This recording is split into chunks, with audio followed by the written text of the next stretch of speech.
Hello, friends. Did you know that nearly 80% of those who watch my videos aren't subscribed? If you enjoy the content, I'd truly appreciate it if you hit that subscribe button. It helps a lot. Also, don't forget to leave a like and share your thoughts in the comments. Your interaction not only supports the channel's growth, but also helps these stories reach more people. Thank you all for being here. By the way, where are you watching from? Let me know in the comments. The smell hit me first. Not the metallic tang of blood that you'd expect at a crime scene, but something else entirely. Sweet, almost floral.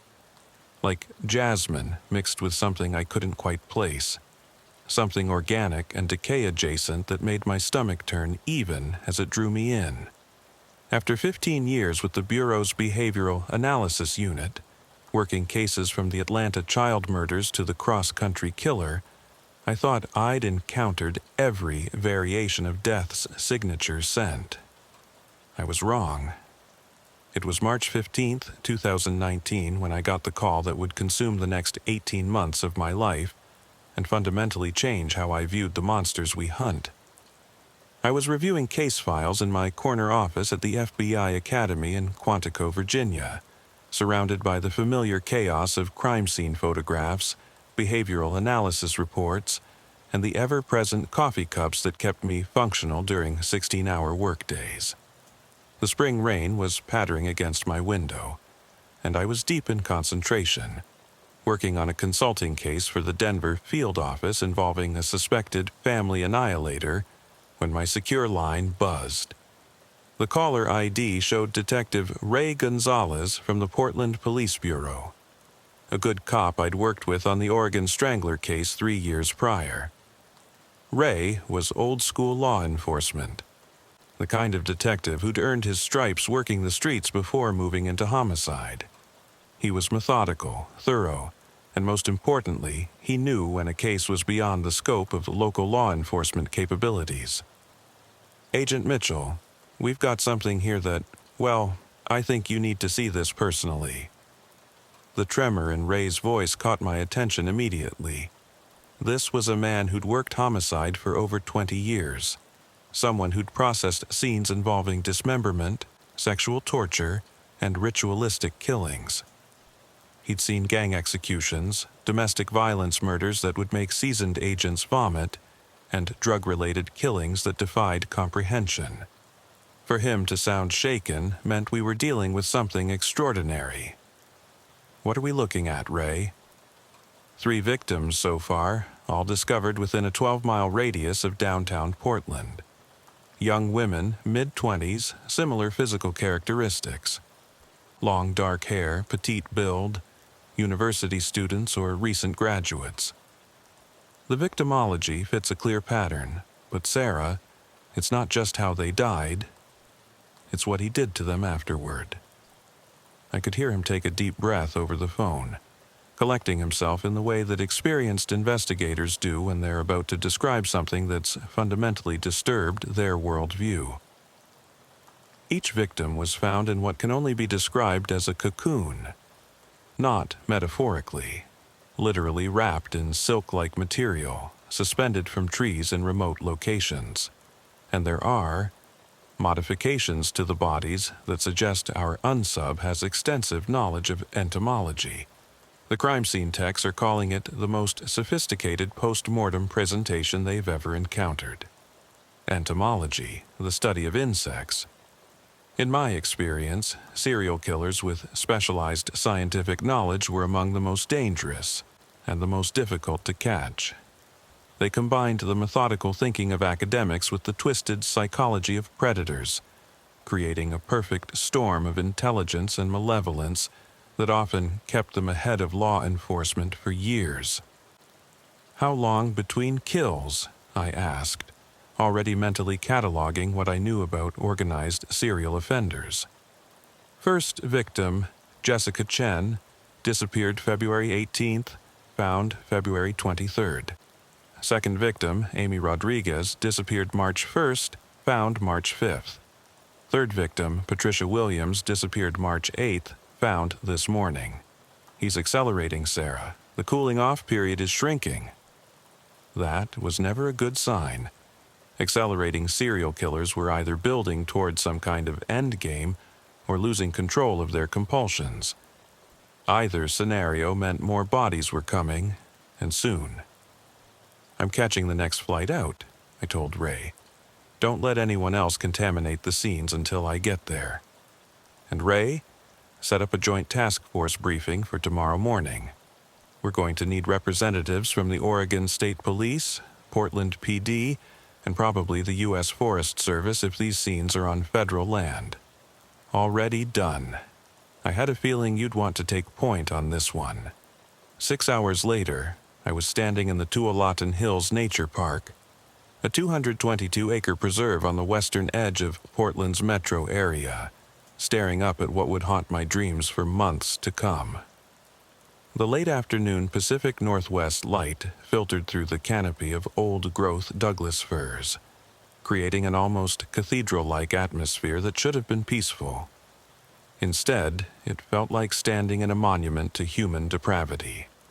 Suspended 15 feet above the ground, wrapped in what appeared to be genuine silk cocoon material that caught the fading light like spun gold, was the earthly remains of Patricia Williams, a 25-year-old graduate student pursuing her master's degree in environmental science at Portland State University.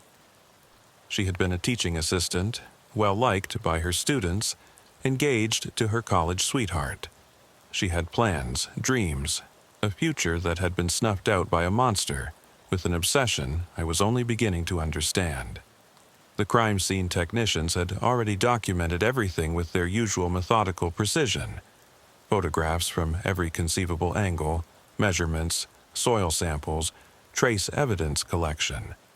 But seeing it in person sent a chill down my spine that had nothing to do with the Pacific Northwest's perpetual drizzle. The cocoon was a work of art, if art could be fundamentally evil. It was perfectly constructed, symmetrical, with what appeared to be actual butterfly wings incorporated into the silk matrix in intricate patterns that would have been beautiful if they weren't part of a murder scene. "How did you find her?" I asked Officer Martinez, the young patrol cop who'd been first on scene. He still looked green around the gills, and I could see his hands shaking slightly as he checked his notebook. Jogger called it in around 6:15 a.m. Mrs. Henderson lives about 2 miles from here, does this loop every morning before work. At first, she thought it was some kind of art installation, you know? Like those environmental art pieces they sometimes put up in parks. Then she saw the hair. Long black hair hung down from the bottom of the cocoon, swaying gently in the morning breeze. It was the only part of Patricia Williams that was visible, and somehow that made it more disturbing than if the entire body had been exposed. There was something profoundly unsettling about that single human element emerging from what looked like a work of twisted craftsmanship. When was she reported missing? 4 days ago, March 8th. Last seen leaving the Environmental Sciences building at PSU around 11:30 p.m. Security footage shows her walking to her car in the campus parking garage, but that's where the trail goes cold. Her car was found the next morning in the garage. Locked, no signs of struggle. Keys were missing. I pulled out my secure satellite phone and called my team back at Quantico. "Spencer, I need everything you can find on entomology experts in the Pacific Northwest. Focus on anyone with access to large quantities of silk material. Lepidopterists, museum curators, university professors, private collectors. Cross-reference with any history of violent crime, mental health issues, or disciplinary actions. Also, I need you to run a VICAP search for any similar cases nationwide. Victims found in cocoons, insect-related signatures, anything involving metamorphosis symbolism."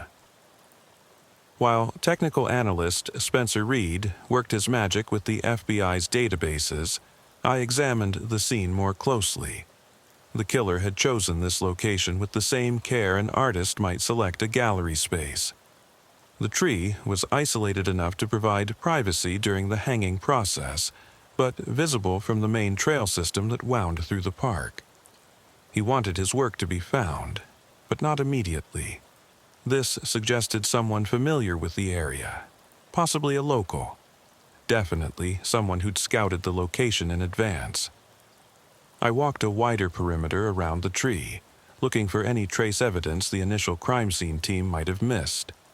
Serial killers, especially organized ones like this appeared to be, often left subtle signatures that spoke to their psychology.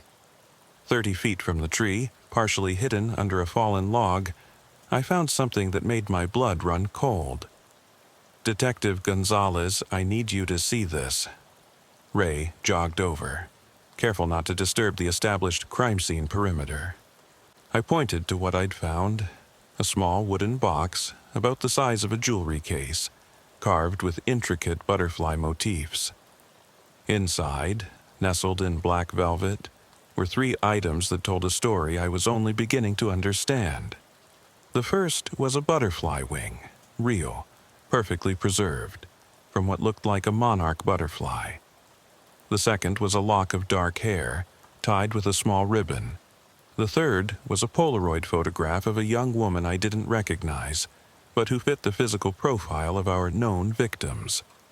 "He's been planning this for a while," I said, bagging the evidence. "This isn't impulse killing. This is a carefully orchestrated campaign.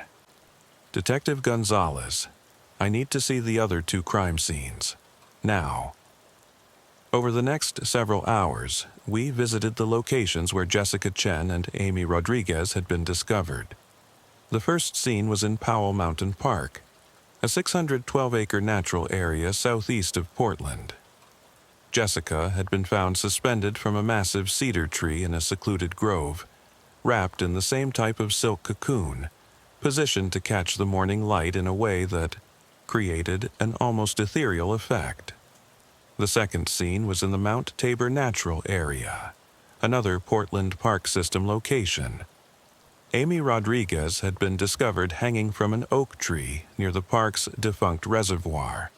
Her cocoon decorated with the wings of what appeared to be hundreds of different butterfly species, creating a mosaic of colors that was simultaneously beautiful and horrifying. The pattern was consistent. Young women, physically similar, all wrapped in silk cocoons and suspended from trees in public parks. Each victim had been missing for 3 to 5 days before discovery. Each location was carefully selected for maximum visual impact. This wasn't just about killing. It was about display, about transformation, about turning murder into what the killer perceived as art. But it was the autopsies that revealed the true horror of what we were dealing with. Dr. Emma Hartley, the Multnomah County medical examiner, had been doing this job for longer than I'd been with the FBI. She was a small, precise woman with steel-gray hair and the kind of steady hands that came from decades of cutting into the dead to speak for them. Nothing rattled her. She'd processed victims of plane crashes, building collapses, and every conceivable form of human violence. But when she walked me through her findings in the sterile environment of the county morgue, I could see the strain in her eyes. "All 3 victims show evidence of paralytic poisoning," she began, pulling up X-rays on her computer screen. The images showed skeletal structures that looked normal at first glance, but closer examination revealed tiny puncture wounds along the spinal column. The substance used appears to be a synthetic version of a compound found in certain butterfly larvae, specifically the larvae of Batis filinor, the pipevine swallowtail. It would have rendered them conscious but completely unable to move. How long would this paralysis last? Based on the concentrations we found in tissue samples, anywhere from 48 to 72 hours, during which time... She paused, clearly struggling with the next part. during which time the killer performed what can only be described as a metamorphosis simulation. The autopsy photos were unlike anything I'd seen in 15 years of chasing monsters.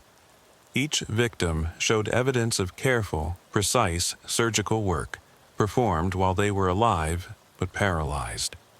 The killer had made dozens of small incisions along each victim's back, inserting what appeared to be wing-like structures made from actual butterfly wings, hundreds of them, carefully arranged and somehow fused to the tissue using what appeared to be a biological adhesive. "Jesus Christ," I whispered, despite my usual professional composure. "There's more." Stomach contents show the victims were fed a liquid diet for days, something resembling the protein soup that caterpillars consume during their pupation process. The compound is complex, containing amino acids, sugars, and what appears to be liquefied butterfly wings. And there are traces of silk proteins in their hair and under their fingernails, suggesting they were gradually wrapped in the cocoon material while still alive and conscious. Dr. Hartley pulled up additional photos showing the victims' faces. Each had been painted with what appeared to be natural pigments in patterns that mimicked butterfly wing markings.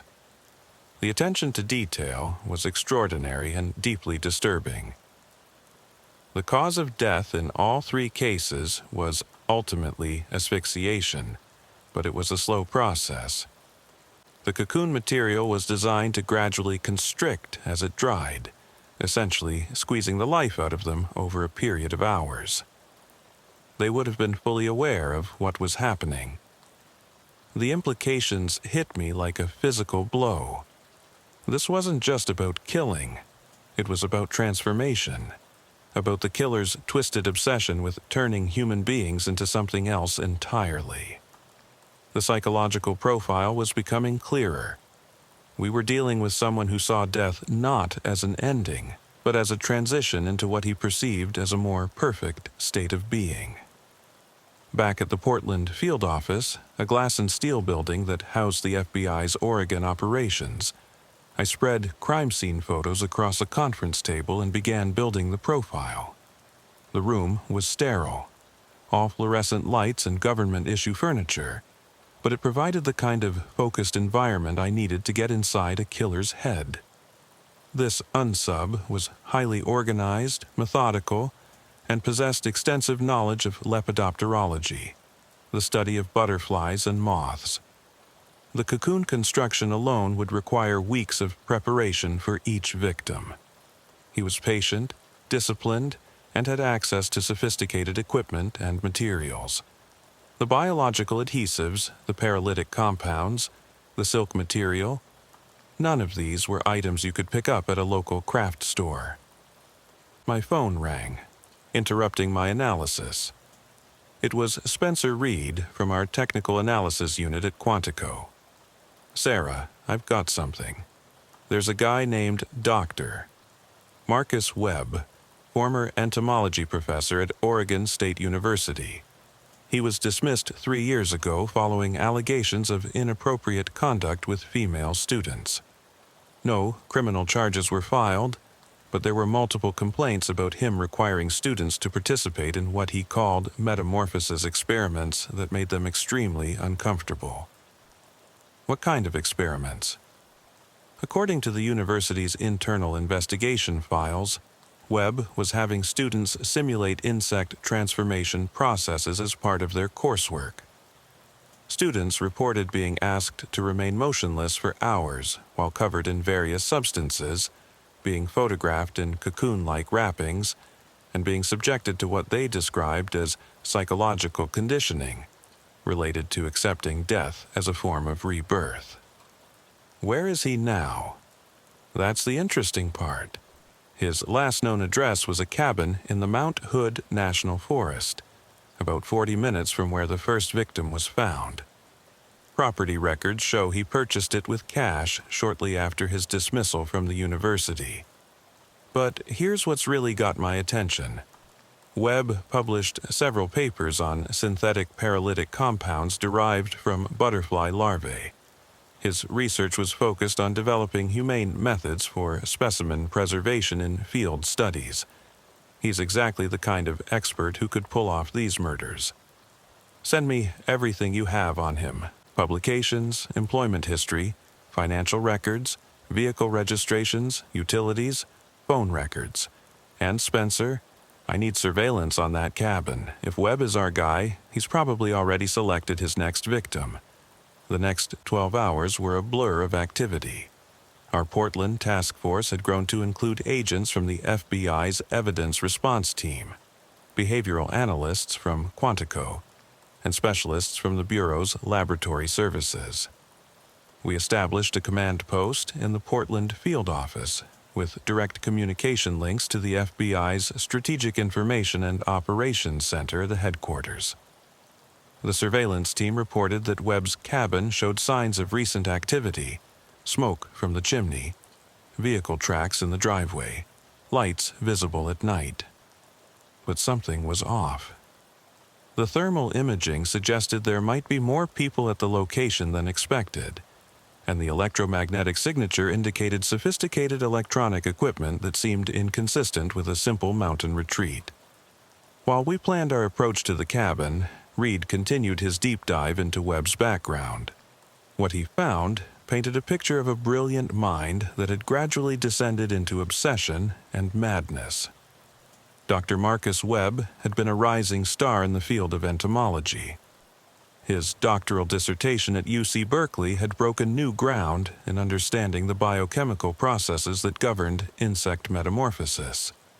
He'd published over 30 peer-reviewed papers, been awarded significant research grants from the National Science Foundation, and been recruited by Oregon State University with the promise of his own research laboratory and a fast track to tenure. But Webb's research had gradually shifted from legitimate scientific inquiry to something much darker. His later papers dealt with applying metamorphosis principles to other organisms, including mammals. He'd written extensively about the limitations of human consciousness and the potential for using paralytic compounds to induce transformative experiences in human subjects. The complaints against Webb at the university had started small, students reporting that he made them uncomfortable, that his teaching methods were unconventional, that he seemed overly interested in their personal lives. But the complaints had escalated.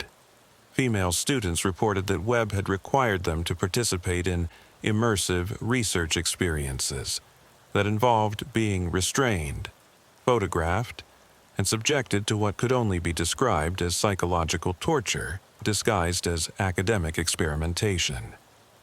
The university had tried to handle the situation quietly, offering Webb early retirement and a generous severance package in exchange for his resignation.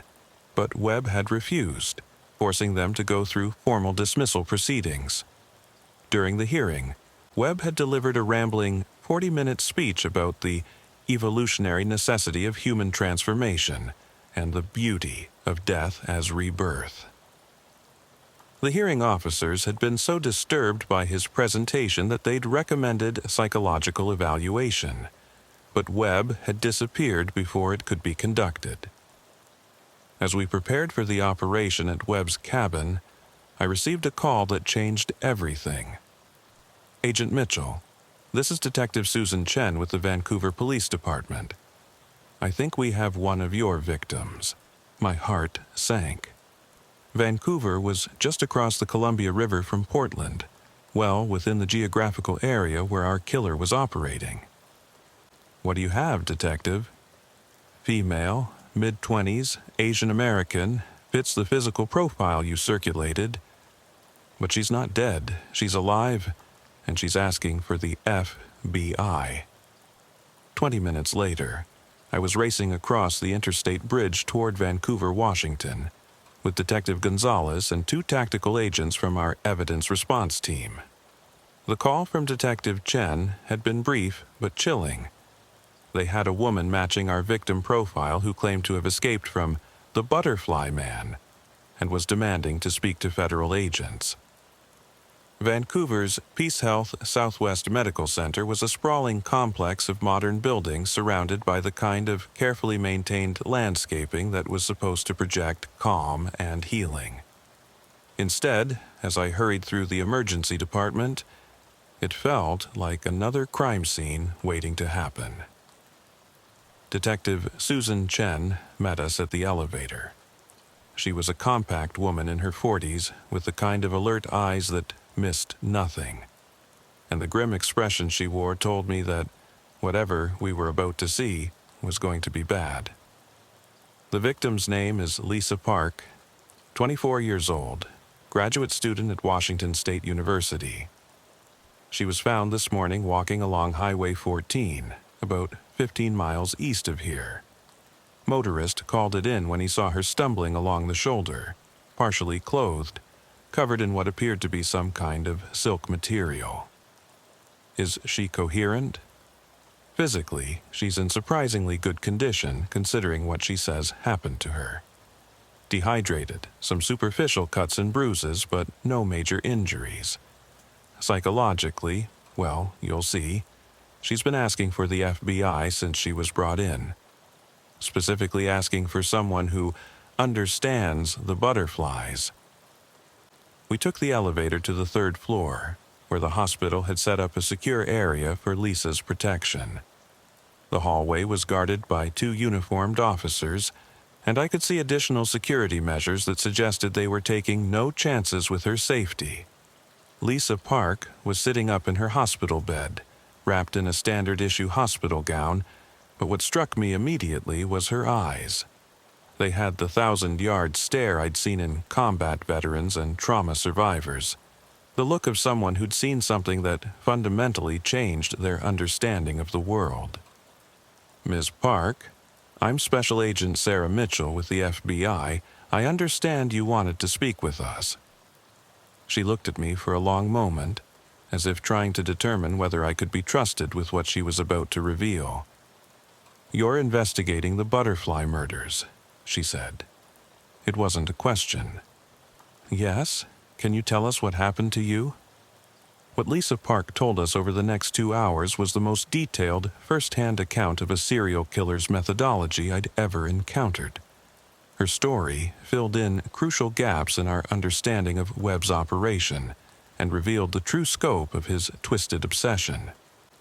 Lisa had been abducted 6 days earlier, while leaving the Washington State University library where she worked as a research assistant.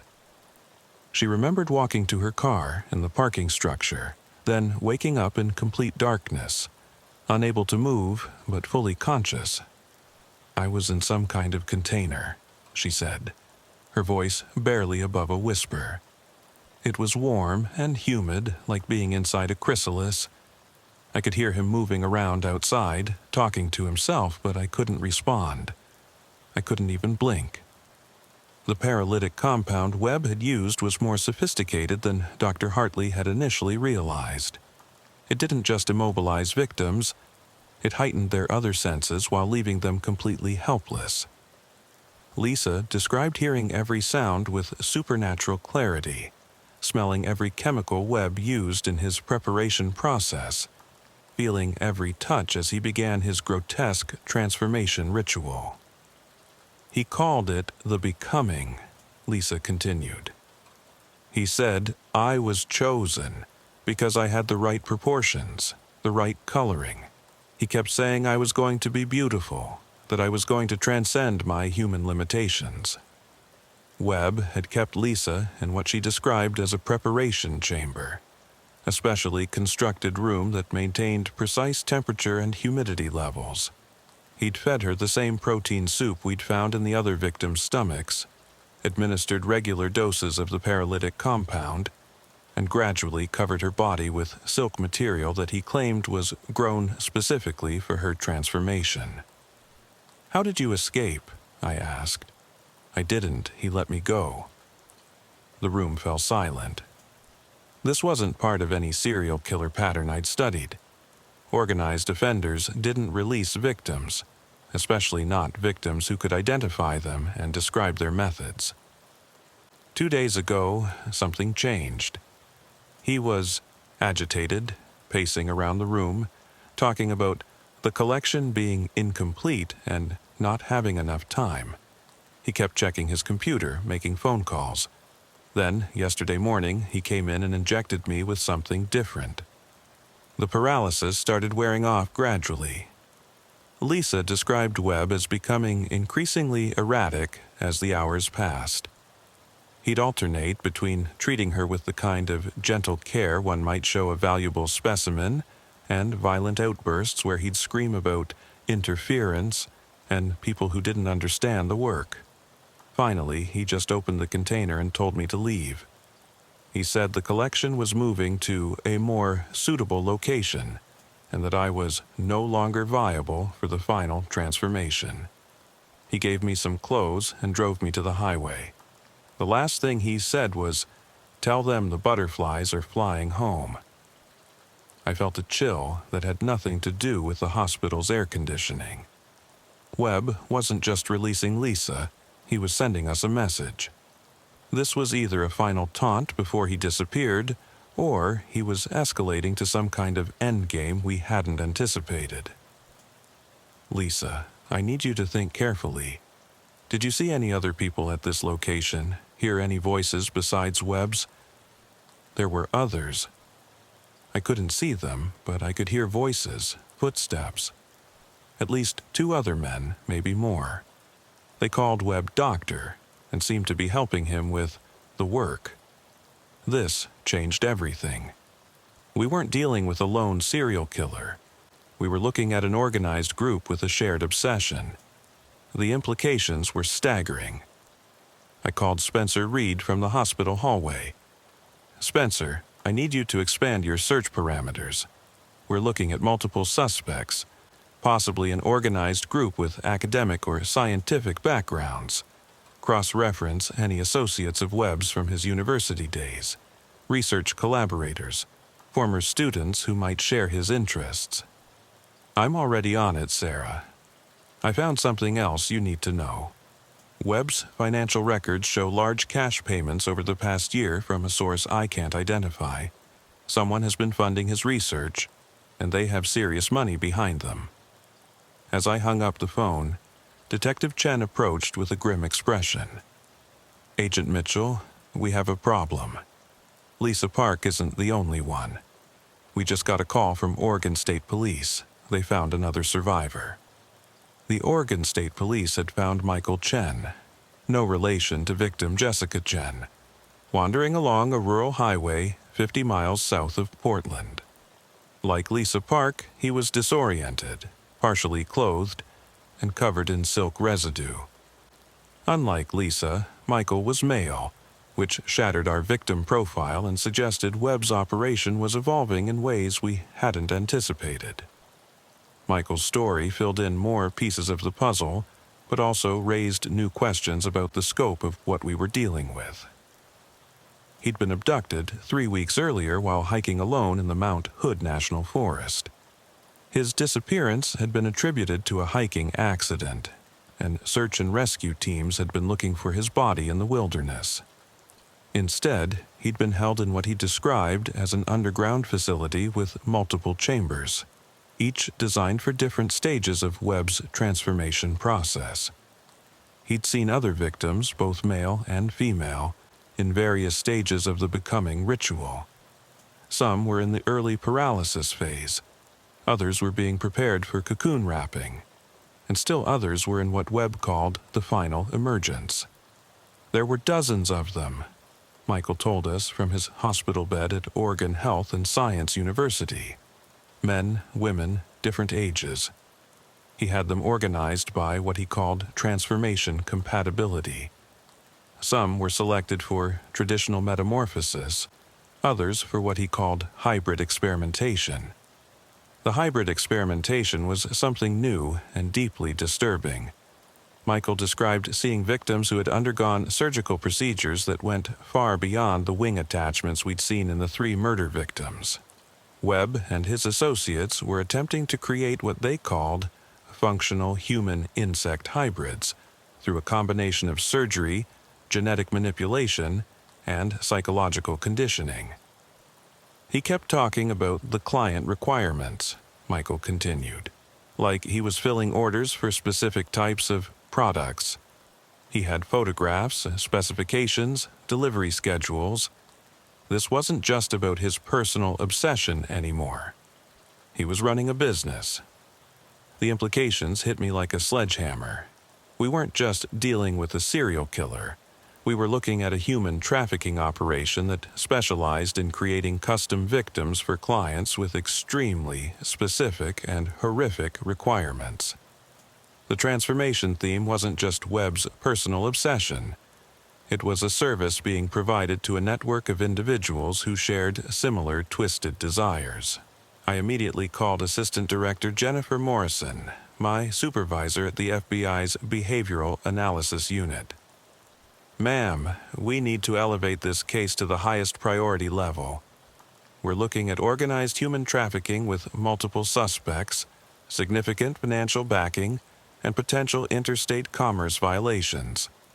I need a full task force, resources from the Bureau's Human Trafficking Division, and coordination with Interpol." "Done. How many victims are we talking about?" "Conservative estimate based on survivor accounts, dozens, possibly more, and ma'am, we have reason to believe some of the victims are being prepared for international shipment." Within 6 hours, our small Portland task force had expanded into a major multi-agency operation. Representatives from the FBI's Human Trafficking Division, the Department of Homeland Security, U.S. Customs and Border Protection, and Interpol had converged on Portland. The case had grown from a serial killer investigation into what looked like one of the most sophisticated and disturbing trafficking operations ever uncovered. Spencer Reed's expanded database search had yielded a treasure trove of information about Webb's network. The financial backing was coming from a shell company with ties to individuals in 3 different countries, all with histories of acquiring exotic and illegal items for private collectors. The operation had been running for at least 2 years, with carefully laundered payments totaling over $3 million. But the most disturbing discovery came from analyzing Webb's computer records, which Michael Chen had helped us locate by describing the underground facility's layout. The hard drives contained detailed files on hundreds of potential victims, organized by physical characteristics, psychological profiles, and what were labeled as transformation specifications. The files revealed that Webb's network had been surveilling college campuses across the Pacific Northwest for years, building dossiers on students who fit their clients' requirements. They had photographs, class schedules, social media profiles, and detailed behavioral assessments. The level of planning was extraordinary and terrifying. Among the files, we found something that made my blood run cold. A folder labeled Law Enforcement Targets that contained detailed information about investigators who had been working trafficking cases in the region.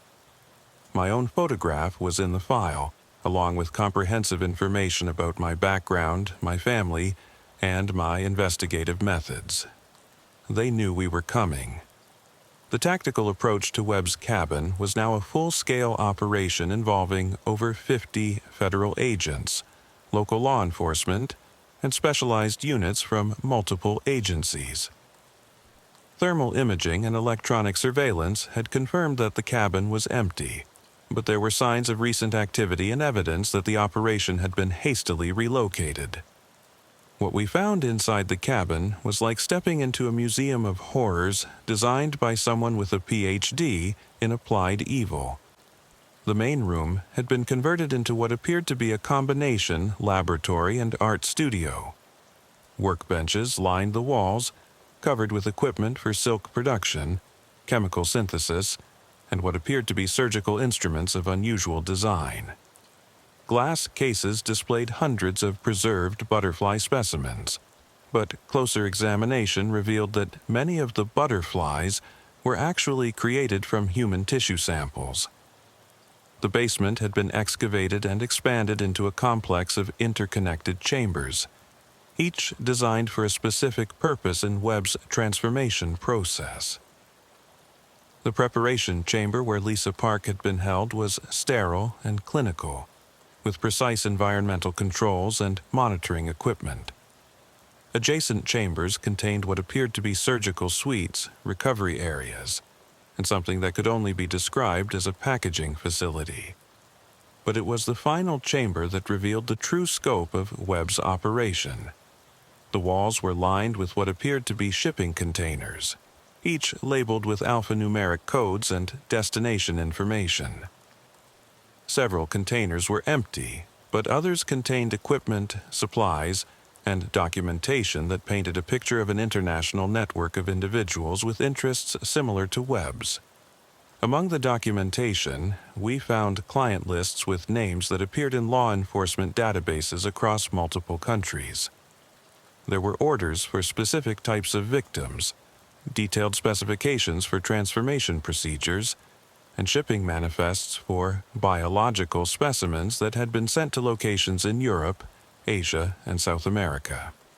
The evidence room at the Portland field office began to look like the storage facility for a particularly twisted museum. We had recovered over 2,000 pieces of evidence, including computer hard drives, financial records, medical equipment, preserved specimens, and documentation of trafficking activities spanning multiple years and countries. But Webb himself remained at large, along with at least 3 known associates and an unknown number of victims who had been moved before our raid. The break in the case came from an unexpected source. Dr. Emma Hartley, the medical examiner who had been working with us from the beginning. While analyzing tissue samples from the cabin, she discovered something that changed our understanding of Webb's methodology. The silk material isn't naturally produced, she told me, pointing to microscopic images on her computer screen.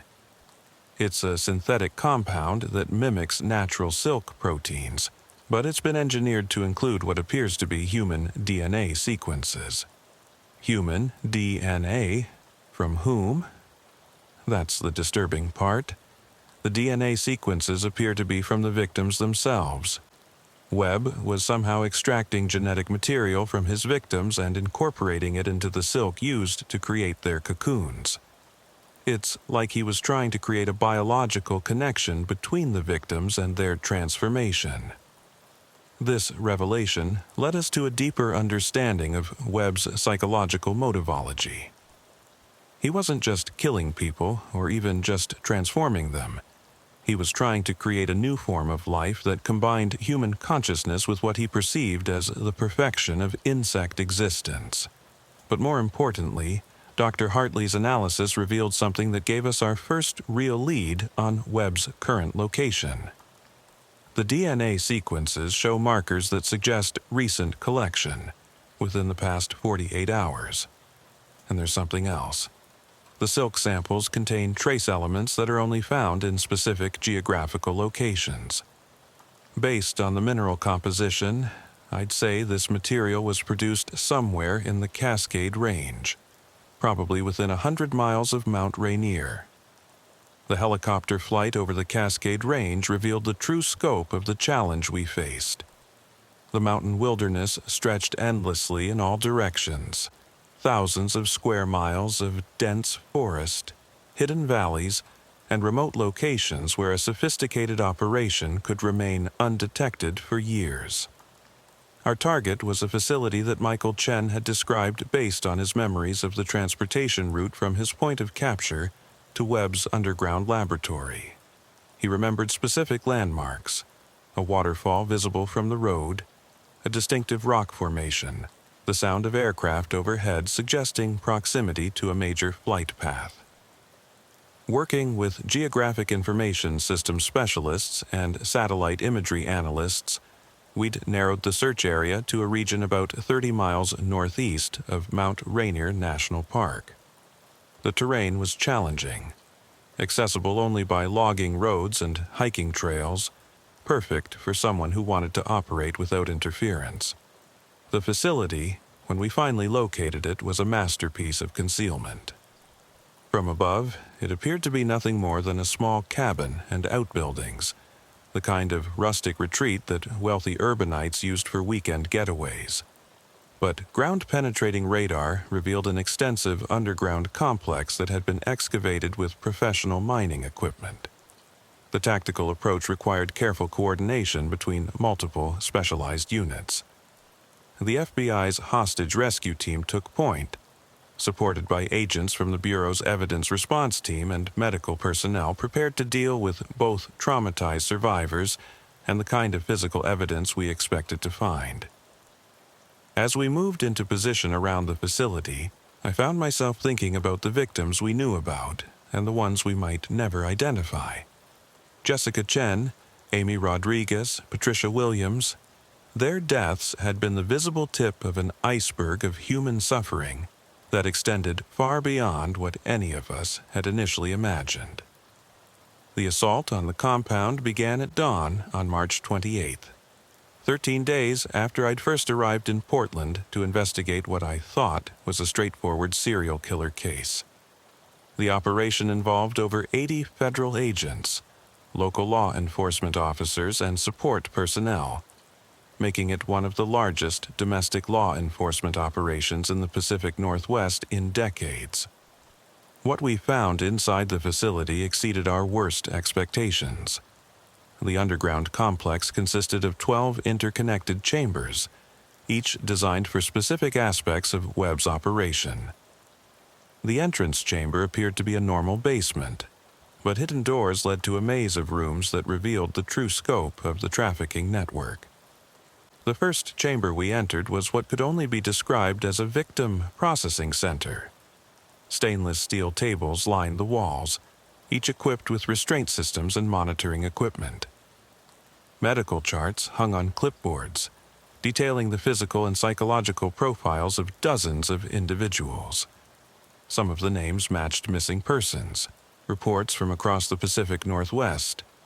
Others were people whose disappearances had never been reported or investigated. The second chamber contained what appeared to be a sophisticated surgical suite, complete with operating tables, anesthesia equipment, and instruments I couldn't identify. The walls were lined with photographs documenting various stages of Webb's transformation procedures, creating a gallery of human suffering that made even experienced agents physically ill. But it was the third chamber that revealed the true horror of Webb's operation. It contained 12 cylindrical containers, each about the size of a large refrigerator, filled with a viscous fluid that maintained specific temperature and chemical conditions. Inside each container was a human being in various stages of Webb's transformation process. Some were in the early stages of paralysis, floating unconsciously in the fluid while monitoring equipment tracked their vital signs. Others showed evidence of surgical modification, with wing-like appendages grafted onto their backs and other alterations that defied rational comprehension. 2 of the containers held victims who appeared to be in the final stages of what Webb called emergence. Their bodies so extensively modified that they barely appeared human. All of them were alive. "Jesus Christ," whispered Agent Thompson from the hostage rescue team. "How many victims are we looking at?" Before I could answer, we heard sounds from deeper in the complex. Voices, movement, the hum of machinery. Webb and his associates were still on the premises. The tactical team moved with practiced precision through the remaining chambers. We found Webb's office, a sophisticated computer center that served as the nerve center for the trafficking network. Hard drives contained client communications, financial records, and shipping manifests for specimens that had been distributed globally over the past 3 years. The files revealed that Webb's network was far more extensive than we'd imagined. They had clients in 17 countries, associates in major cities across North America and Europe, and connections to other trafficking organizations that specialized in different types of human exploitation. This wasn't just about Webb's personal obsession with transformation. It was an international business serving a clientele with extremely specific and horrific requirements.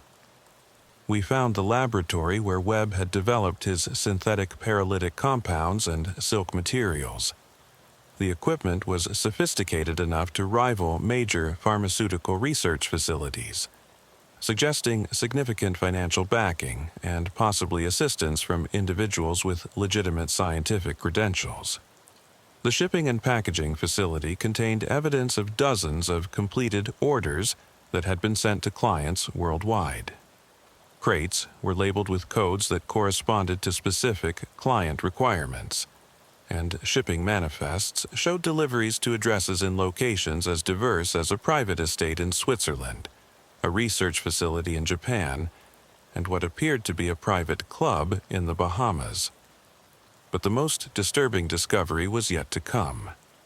In the final chamber, we found Webb himself, along with 3 associates, preparing what appeared to be an emergency evacuation of the facility. They were loading victims into specially designed transport containers, preparing to move the operation to another location.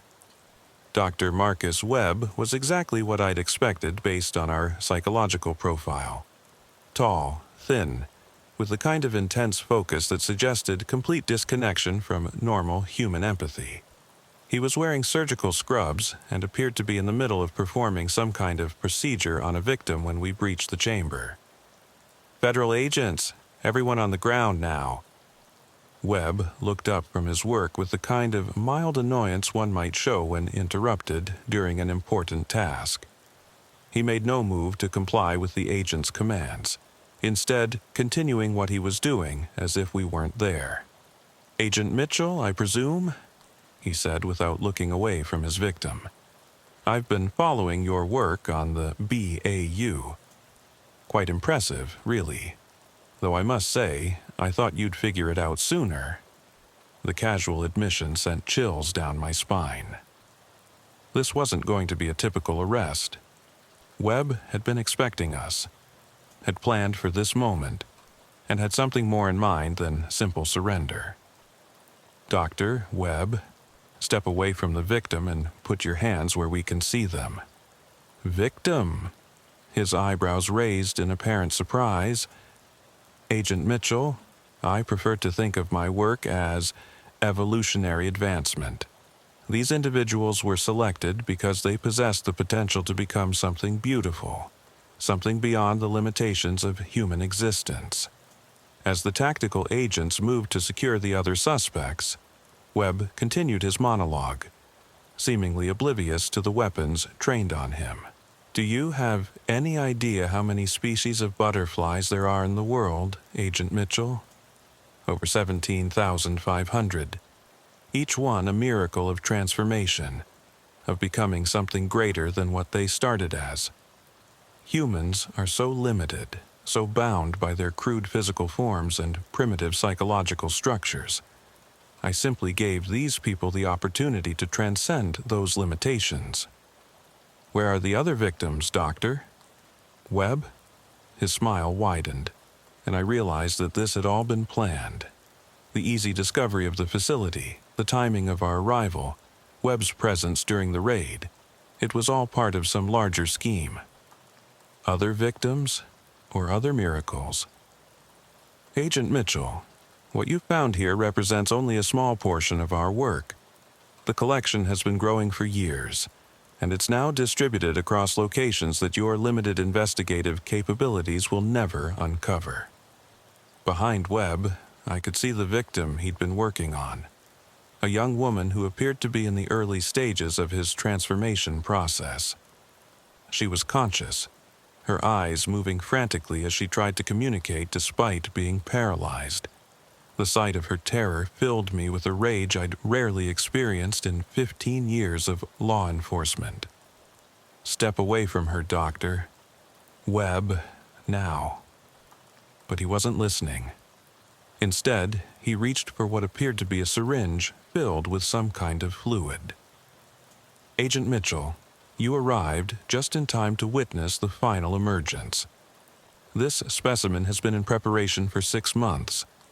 The client specifically requested someone with her particular physical and psychological characteristics. The transformation is nearly complete." I drew my weapon. "Drop the syringe, doctor." Webb. But he had already plunged it into the victim's IV line. The woman's body began convulsing as whatever compound he'd injected took effect. Don't you want to see the miracle, Agent Mitchell? Don't you want to witness the birth of something beautiful? That's when I shot him. I'd never killed anyone in the line of duty before, despite 15 years of chasing the worst humanity had to offer.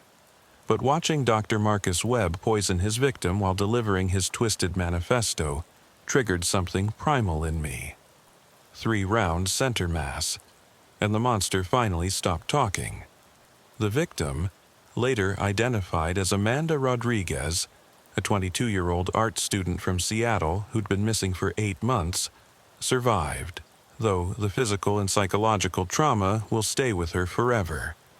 The compound Webb had injected was designed to accelerate his transformation process, but the medical team was able to counteract its effects before permanent damage occurred. In the following weeks, we rescued 12 more victims from Webb's facility, though several required extensive medical treatment and psychological counseling to recover from their ordeal. The surgical modifications Webb had performed were thankfully largely superficial, designed more for his client's twisted aesthetics than actual functionality. But the investigation was far from over. The computer files we recovered from Webb's facility painted a picture of an international trafficking network that extended far beyond anything we'd initially imagined. The butterfly collector, as the media had dubbed Webb, had been just one node in a web of criminal enterprises that specialized in providing custom victims to clients with extremely specific requirements. The client communications revealed a sophisticated marketplace where human beings were ordered like catalog items. Requests came with detailed specifications, physical characteristics, psychological profiles, and specific types of modifications that clients wanted performed. The prices ranged from $50,000 for basic specimens to over $500,000 for victims who underwent Webb's full transformation process. But perhaps most disturbing was the discovery that several of Webb's clients were themselves operating similar facilities in other countries. We found correspondence with individuals running operations in Romania, Thailand, and Colombia, all sharing techniques and best practices for victim acquisition, processing, and transport. The international scope of the network required coordination with law enforcement agencies across multiple continents. Interpol took the lead on the global investigation, while the FBI coordinated domestic efforts to identify and rescue victims who had been transported within the United States. Over the following months, raids on associated facilities led to the rescue of over 200 victims and the arrest of 47 individuals in 12 countries. The network had been operating for at least 5 years, generating an estimated $50 million in revenue from the sale of human beings to clients with interests ranging from scientific experimentation to private entertainment. But for every facility we discovered, there were indications of others that remained hidden. Webb's files contained references to sister operations and affiliated collectors that we were never able to identify. The scope of the network suggested that what we'd uncovered was only a fraction of a much larger criminal enterprise. The psychological profiles of the network's operators revealed a disturbing pattern. Unlike traditional human traffickers who were motivated primarily by financial gain, these individuals were driven by shared obsessions with transformation, control, and what they perceived as evolutionary advancement. They saw themselves not as criminals, but as pioneers in a new form of human development. Dr. Elizabeth Morrison, the FBI's chief behavioral analyst, spent months studying the psychological dynamics of the network. Her report concluded that we were dealing with a new type of organized crime, one that combined the financial motivations of traditional trafficking with the ideological obsessions typically associated with cult behavior. These individuals genuinely believe they're performing a service, Dr. Morrison explained during a briefing at FBI headquarters. They've convinced themselves that their victims are willing participants in some kind of evolutionary experiment. The psychological conditioning they use isn't just about control. It's about creating a shared delusion that justifies their actions. The conditioning process Webb and his associates used was more sophisticated than anything we'd encountered in previous trafficking cases. Victims were subjected to months of psychological manipulation designed to break down their sense of individual identity and replace it with acceptance of their role as specimens in the transformation process. Some victims were so thoroughly conditioned that they actively resisted rescue efforts, insisting that they were participating in important scientific work. The deprogramming process required specialized therapeutic interventions and sometimes took years to complete. But perhaps the most chilling aspect of the investigation was the discovery that the network had been actively recruiting new operators, particularly individuals with scientific backgrounds who shared their obsessions with transformation and human modification. We found evidence of recruitment efforts targeting researchers who had been dismissed from legitimate institutions, medical professionals who had lost their licenses, and graduate students whose research interests aligned with the network's activities.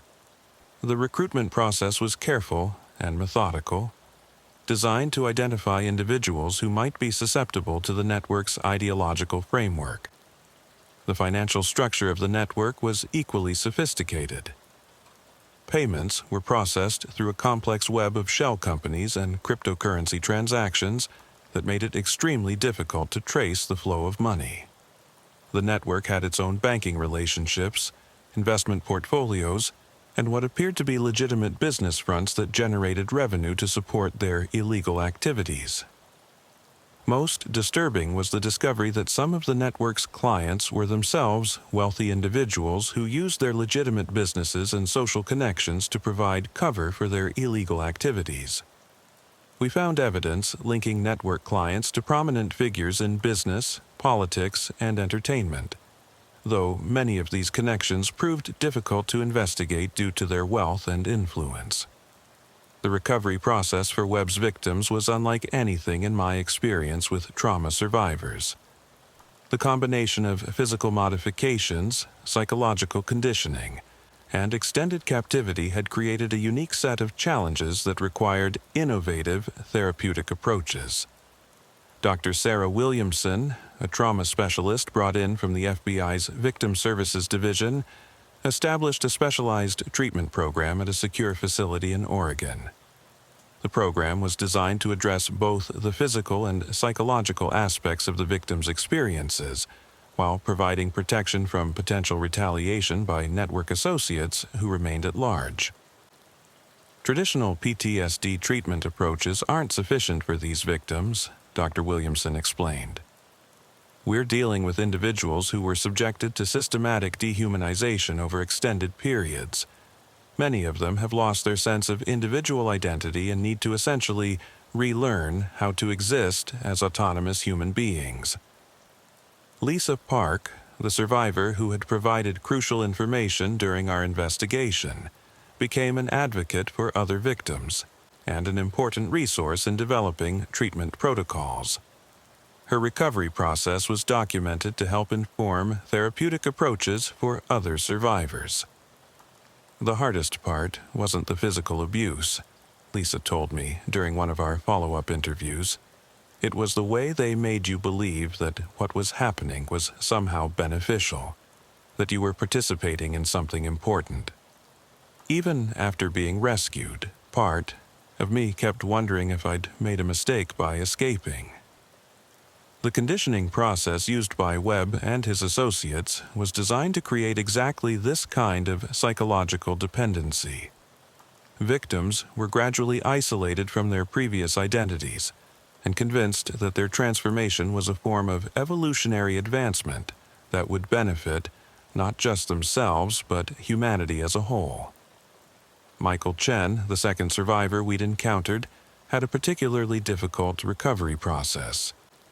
His longer captivity had resulted in more extensive conditioning, and he struggled with what therapists called survivor guilt, a sense that he had somehow betrayed the other victims by escaping.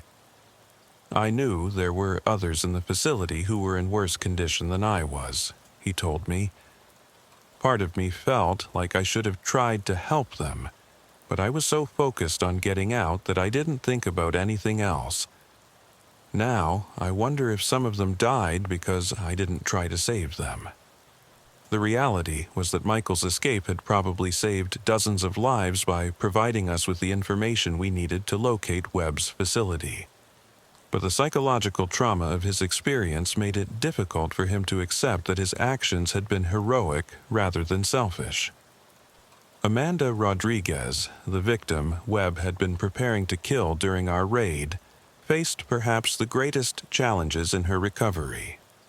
The extensive psychological conditioning she'd endured, combined with the physical trauma of Webb's modification procedures, had left her with severe dissociative symptoms and difficulty distinguishing between reality and the delusions Webb had carefully constructed.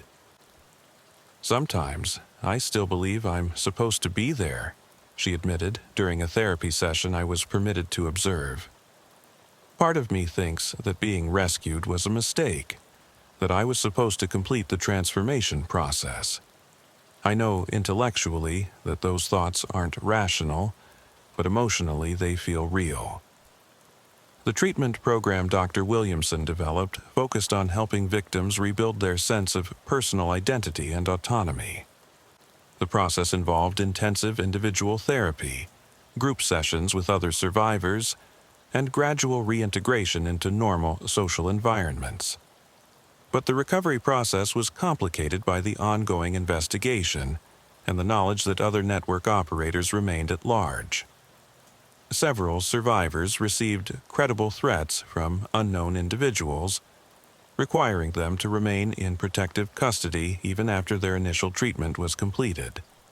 The threats weren't idle. 6 months after Webb's death, Lisa Park's apartment was broken into by individuals who left behind photographs of her during her captivity, along with a note suggesting that her transformation was incomplete. She was immediately relocated to a secure facility and provided with federal protection. Similar incidents occurred with other survivors, suggesting that the network was still active and viewing the rescued victims as property that needed to be recovered. The psychological impact of these threats often undid months of therapeutic progress and required survivors to essentially start their recovery process over again. 18 months after the raid on Webb's facility, the investigation remained active across multiple countries. While we'd successfully dismantled the immediate network centered around Webb's operation, evidence continued to surface suggesting that similar organizations were operating independently in other regions.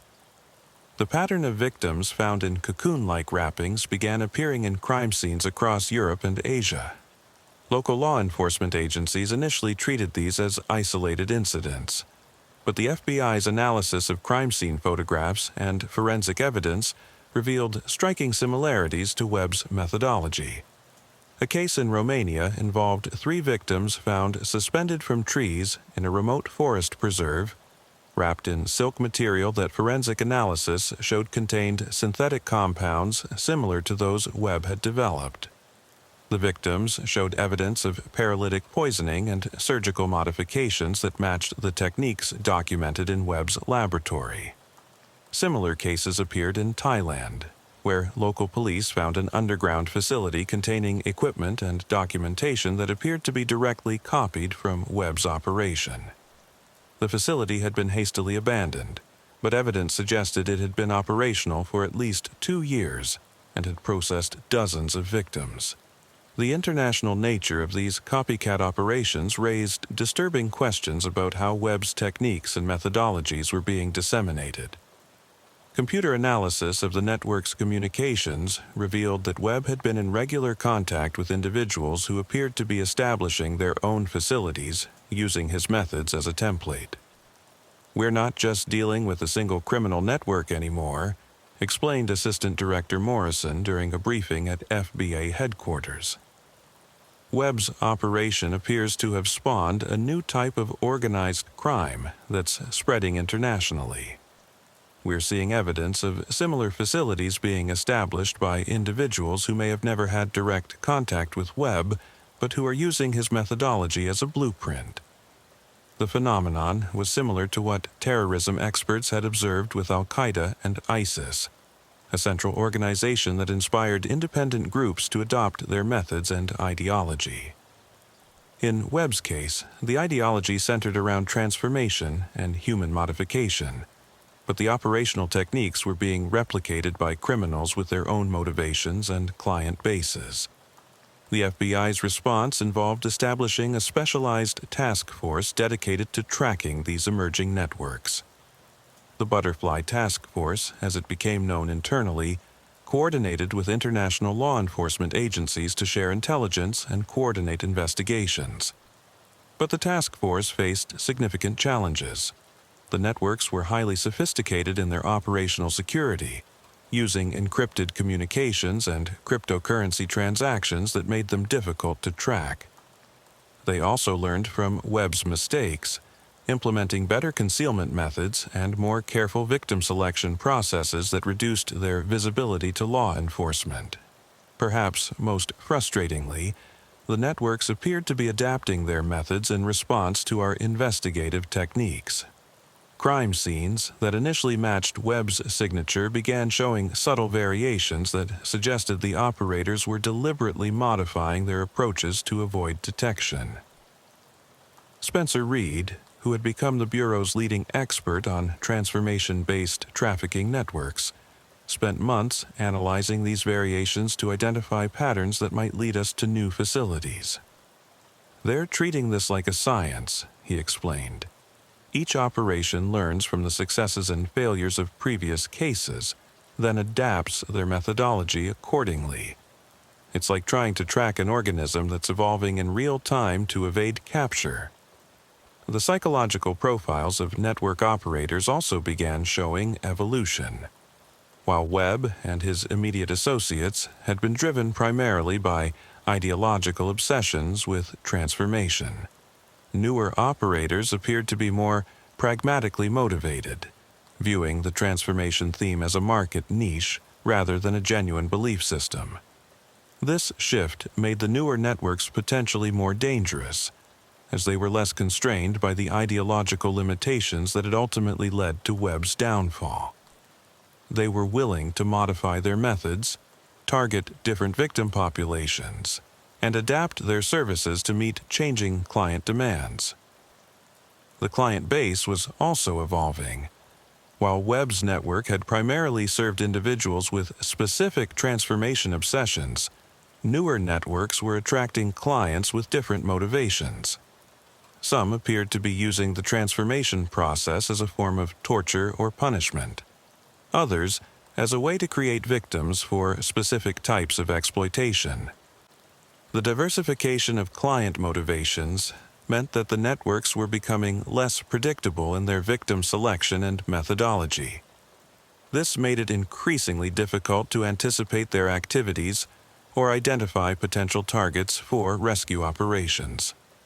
3 years after I first arrived in Portland to investigate what I thought was a straightforward serial killer case, the impact of the Butterfly Collector investigation continues to ripple through law enforcement communities worldwide.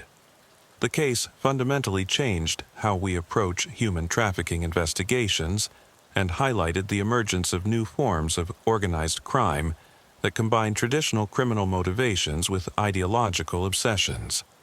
The FBI's training programs now include specialized modules on transformation-based trafficking networks, and behavioral analysts are taught to recognize the psychological signatures associated with these types of operations. The techniques we developed during the Webb investigation have been used successfully in dozens of other cases involving similar networks, but the case also highlighted significant gaps in our investigative capabilities.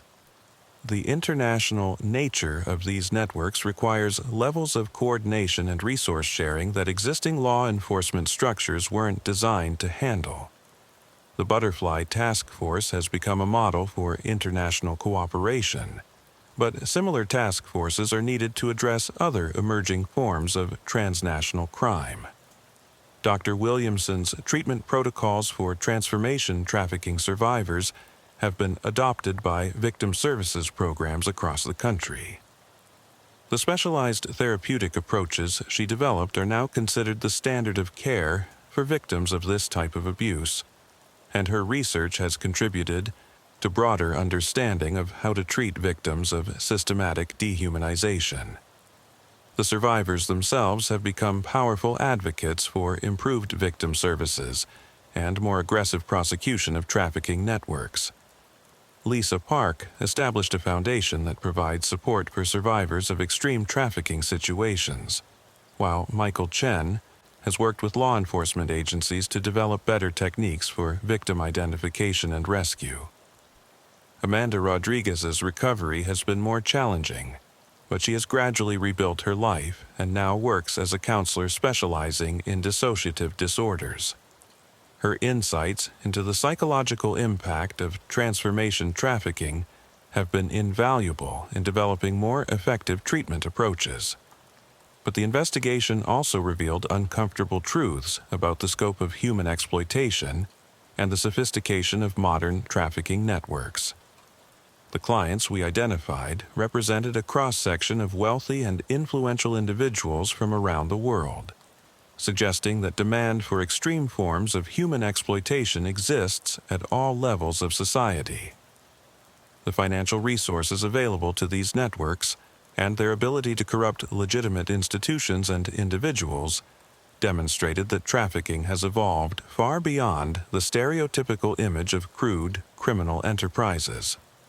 Modern trafficking networks operate like sophisticated businesses, with research and development divisions, quality control processes, and customer service departments. Perhaps most disturbing was the realization that Webb's network represented just one variation on themes that exist throughout the trafficking world. The transformation obsession was unique to Webb and his associates, but the underlying structure, sophisticated victim acquisition, elaborate conditioning processes, custom modification services, could be applied to almost any form of human exploitation. The case files remain active, with ongoing investigations in 17 countries. New evidence continues to surface, sometimes years after it was initially collected, providing leads that take investigators down new paths of inquiry. The scope of the networks we've uncovered suggests that we may never fully understand the extent of the damage they caused or the number of victims they processed. The body count started in Phoenix on a Tuesday morning that would forever change how the Bureau understood the reach of Mexican cartels into American cities. What appeared to be a routine gang shooting in a South Phoenix warehouse district would unravel into the largest interstate organized crime investigation in the Southwest's history. I'd been working organized crime for the FBI's El Paso Field Division for 8 years, when I got the call from Assistant Special Agent in Charge Rebecca Torres. The Phoenix Police Department had requested federal assistance on what they initially thought was a local turf war between rival gangs. 4 bodies, execution-style killings, all with connections to drug distribution networks that stretched from the Mexican border to as far north as Denver. "Santos, I need you in Phoenix by noon," Torres said, her voice carrying that edge that meant something big was developing. PPD found something at the scene that suggests we're not dealing with local players. What kind of something? The kind that has Homeland Security, DEA, and the U.S. Attorney's Office all asking questions we don't have answers to yet. 3 hours later, I was standing in a Phoenix warehouse that reeked of death and cordite, staring at a crime scene that would haunt federal law enforcement for the next 2 years. The warehouse was located in an industrial district south of Sky Harbor Airport, the kind of area where legitimate businesses mixed with operations that preferred to avoid scrutiny. The 4 victims had been arranged in what could only be described as a display. Each body was positioned kneeling, hands zip-tied behind their backs, single gunshot wounds to the back of the head. But it was what surrounded them that caught my attention, and explained why multiple federal agencies were suddenly interested in what should have been a local homicide case. Scattered around the bodies were documents, photographs, and electronic devices that painted a picture of an operation far more sophisticated than typical street-level drug dealing. There were shipping manifests for cargo containers, customs documentation for legitimate import businesses, and financial records showing wire transfers in amounts that suggested serious money was moving through this network. Detective Ray Castellanos from Phoenix PD's Organized Crime Unit walked me through what they'd found so far. Castellanos was a 20-year veteran who'd seen every variation of drug-related violence the desert had to offer, but even he seemed shaken by the scope of what they'd uncovered. The primary victim is Eduardo Morales, 34, legitimate businessman on paper, owns 3 import-export companies with offices in Phoenix, Tucson, and Albuquerque. Clean record, pays his taxes, even donated to local charities. Problem is, his businesses were moving a lot more than the pottery and textiles listed on their customs forms. Castellanos handed me a thick folder containing financial documents that had been recovered from a safe in the warehouse office. The numbers were staggering. Wire transfers totaling over $50 million in the past 18 months, all flowing through a network of shell companies and offshore accounts. Who else do we have? Victim 2 is Carlos Mendoza, Morales' logistics coordinator. Former military, served 2 tours in Afghanistan as a transportation specialist. Guy knew how to move things without attracting attention. Victim 3 is Maria Santos. No relation, I assume. She was the financial operations manager. MBA from ASU, worked for several legitimate firms before joining Morales' organization 2 years ago. I studied the photographs of the victims, noting the professional nature of their execution. These weren't heat-of-the-moment killings, or the result of a deal gone wrong. Someone had planned this carefully, eliminating key personnel in what appeared to be a systematic dismantling of Morales' operation. What about victim 4? Castellanos hesitated for a moment, exchanging glances with his partner. That's where this gets interesting.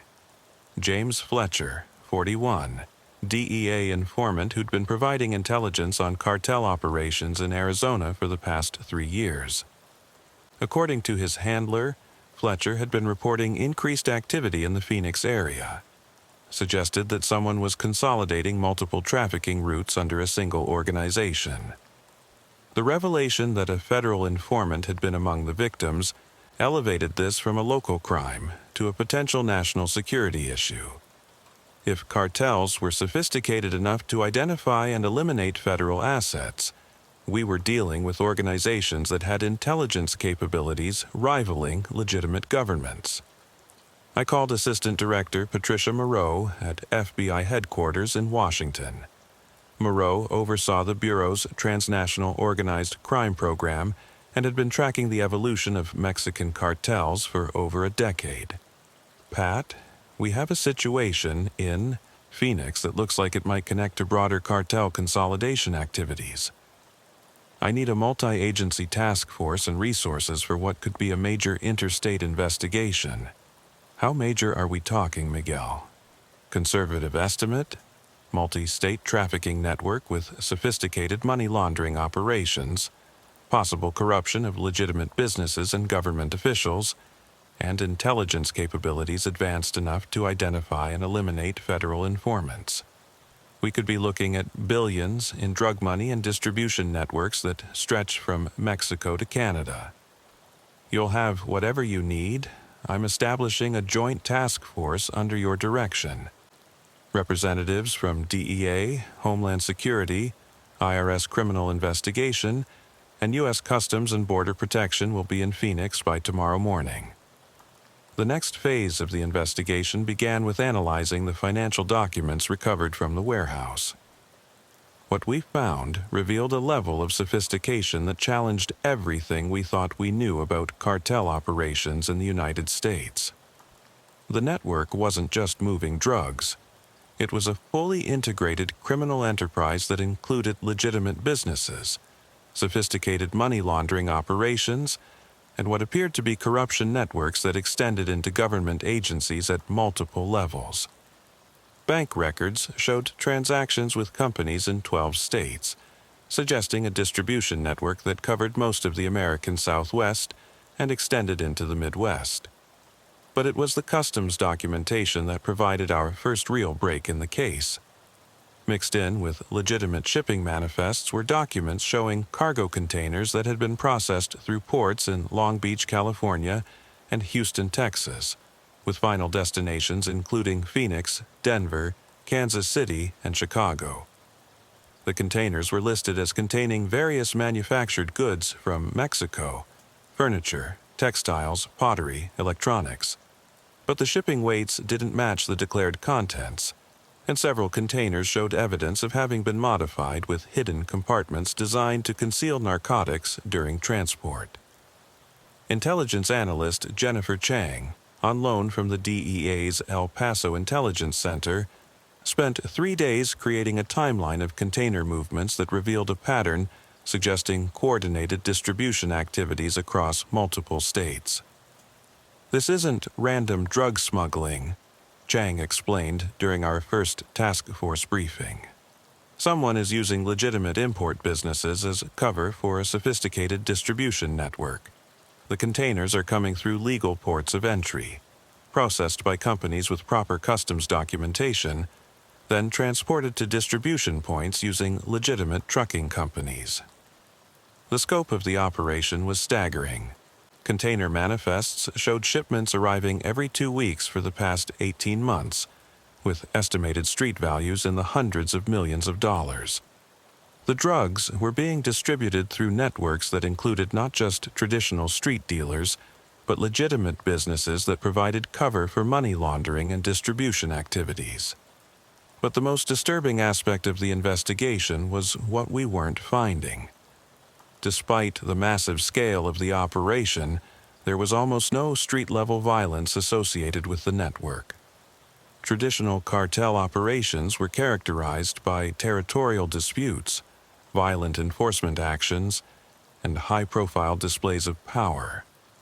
This network was operating almost invisibly, avoiding the kind of attention that typically brought federal law enforcement into cartel investigations. "They've learned," explained Dr. Robert Kim, a criminal intelligence analyst from the FBI's Behavioral Analysis Unit, who specialized in organized crime psychology. Traditional cartel operations attracted law enforcement attention because of their violence and territorial behavior. This network has eliminated those characteristics while maintaining operational effectiveness. They're operating more like a multinational corporation than a traditional criminal organization. The corporate comparison was more accurate than we initially realized. As we dug deeper into the financial records, we discovered that the network maintained human resources departments, quality control processes, customer service operations, and even employee benefits programs. They were treating drug trafficking like any other business, complete with performance metrics, profit and loss statements, and strategic planning processes. But it was the intelligence capabilities that truly set this network apart from traditional cartel operations. The systematic elimination of Eduardo Morales and his team suggested that someone had detailed knowledge of their operations, their personnel, and their vulnerabilities. The fact that a federal informant had been identified and eliminated indicated intelligence-gathering capabilities that rivaled those of legitimate law enforcement agencies. The break in the case came from an unexpected source. a traffic stop in Denver that initially appeared to have no connection to our Phoenix investigation.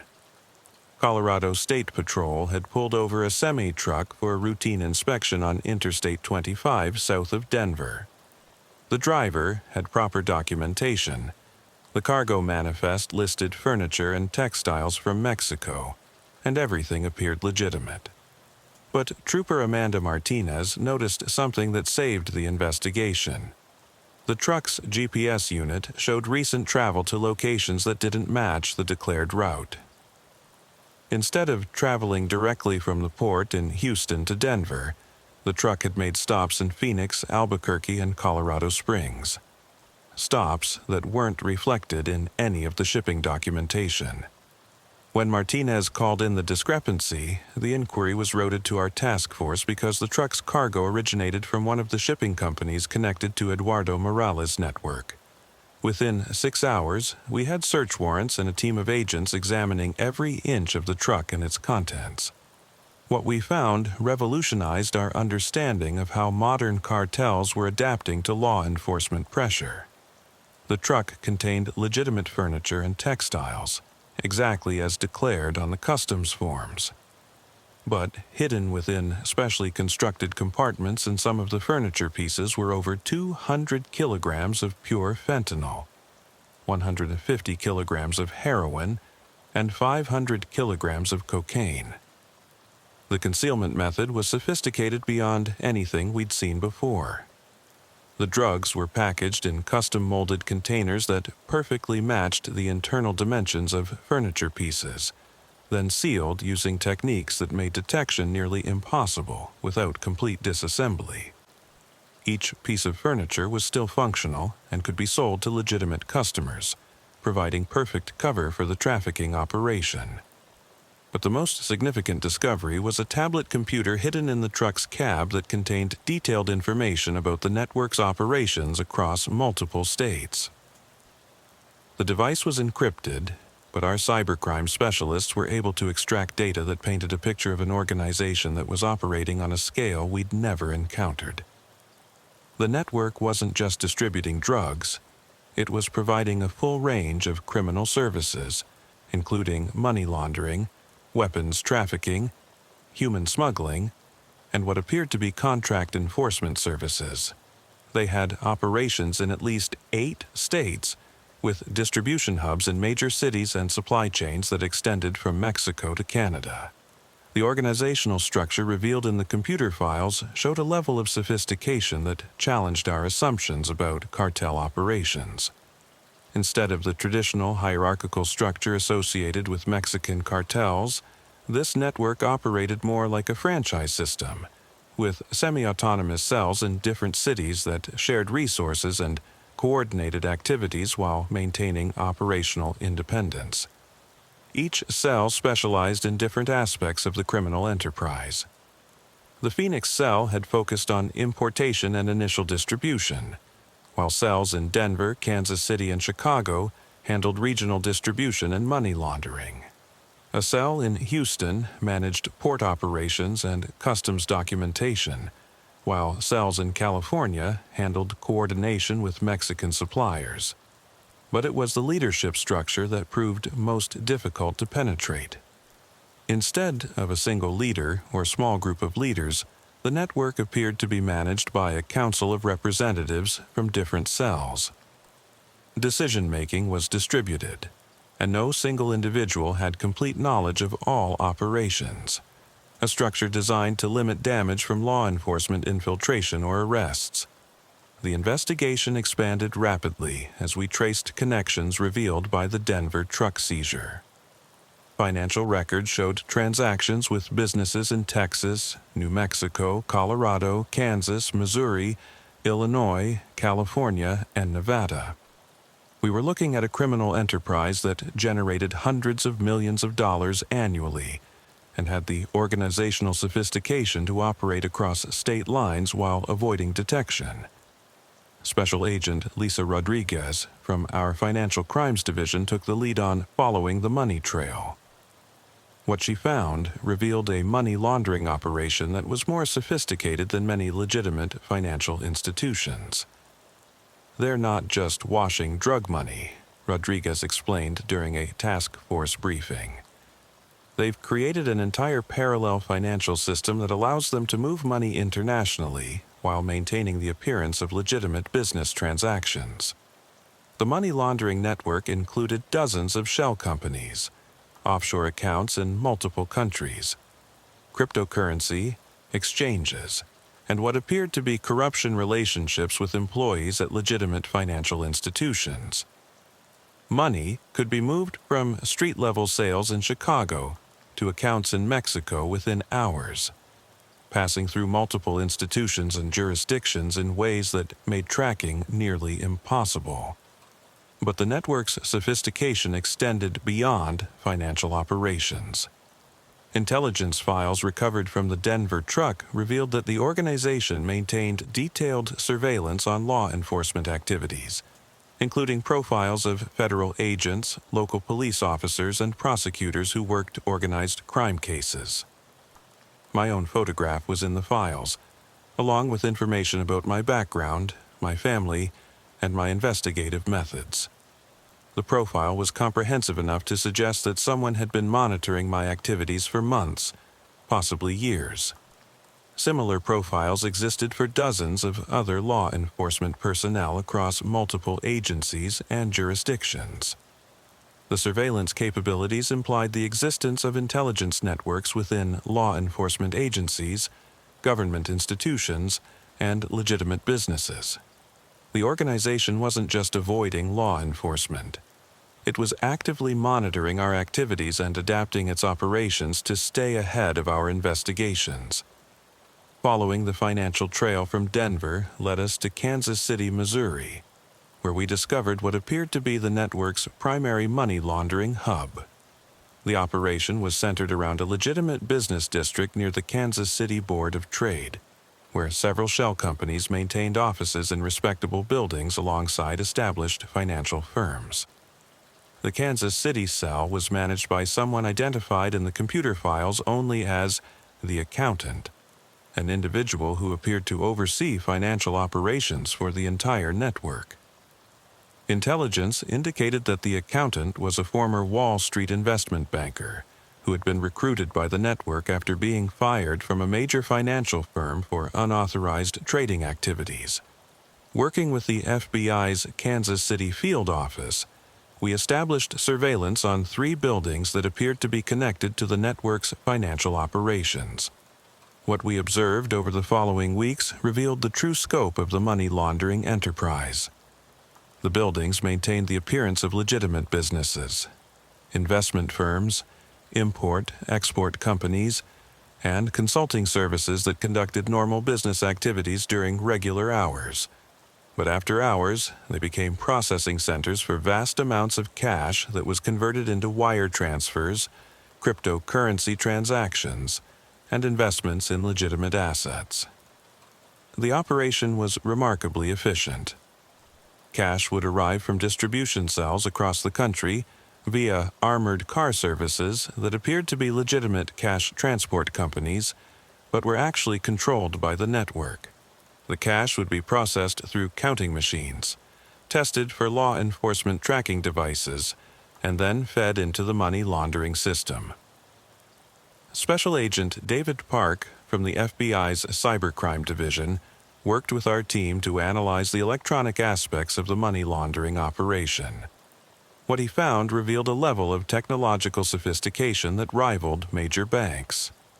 They've developed their own software systems for tracking transactions, managing accounts, and coordinating activities across multiple cells, Park explained. The system is more secure and more efficient than many legitimate financial institutions. They're using artificial intelligence to optimize money flows and minimize detection risks. The AI systems were particularly concerning because they allowed the network to adapt to law enforcement activities in real time.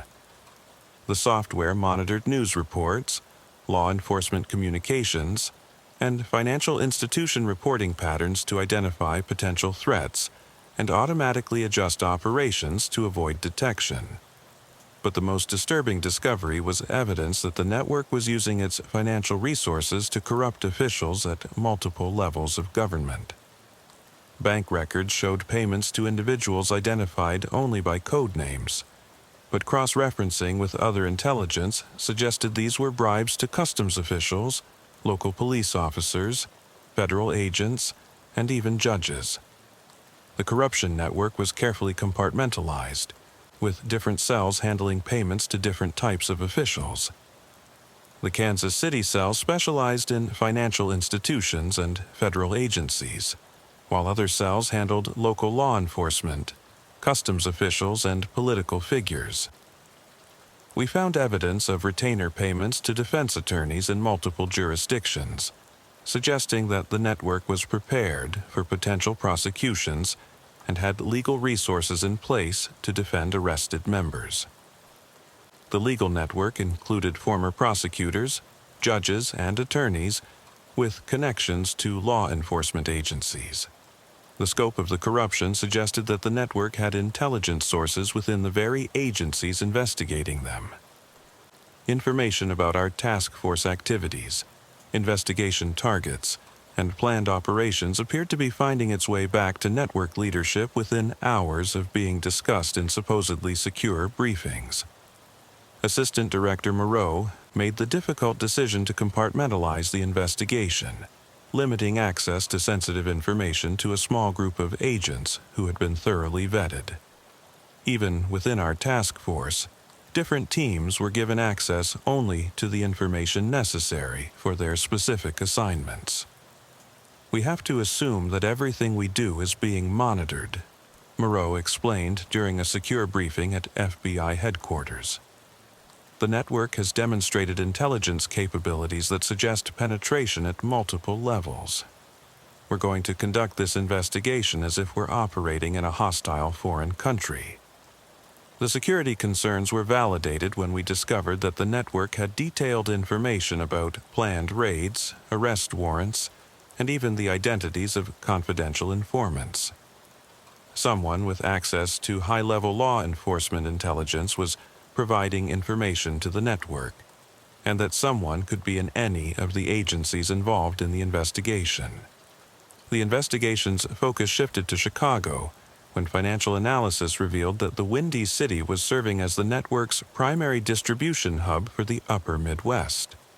The Chicago cell was handling narcotics distribution from Ohio to Minnesota, with supply lines that extended into Canada and revenue streams that flowed back through the Kansas City money laundering operation.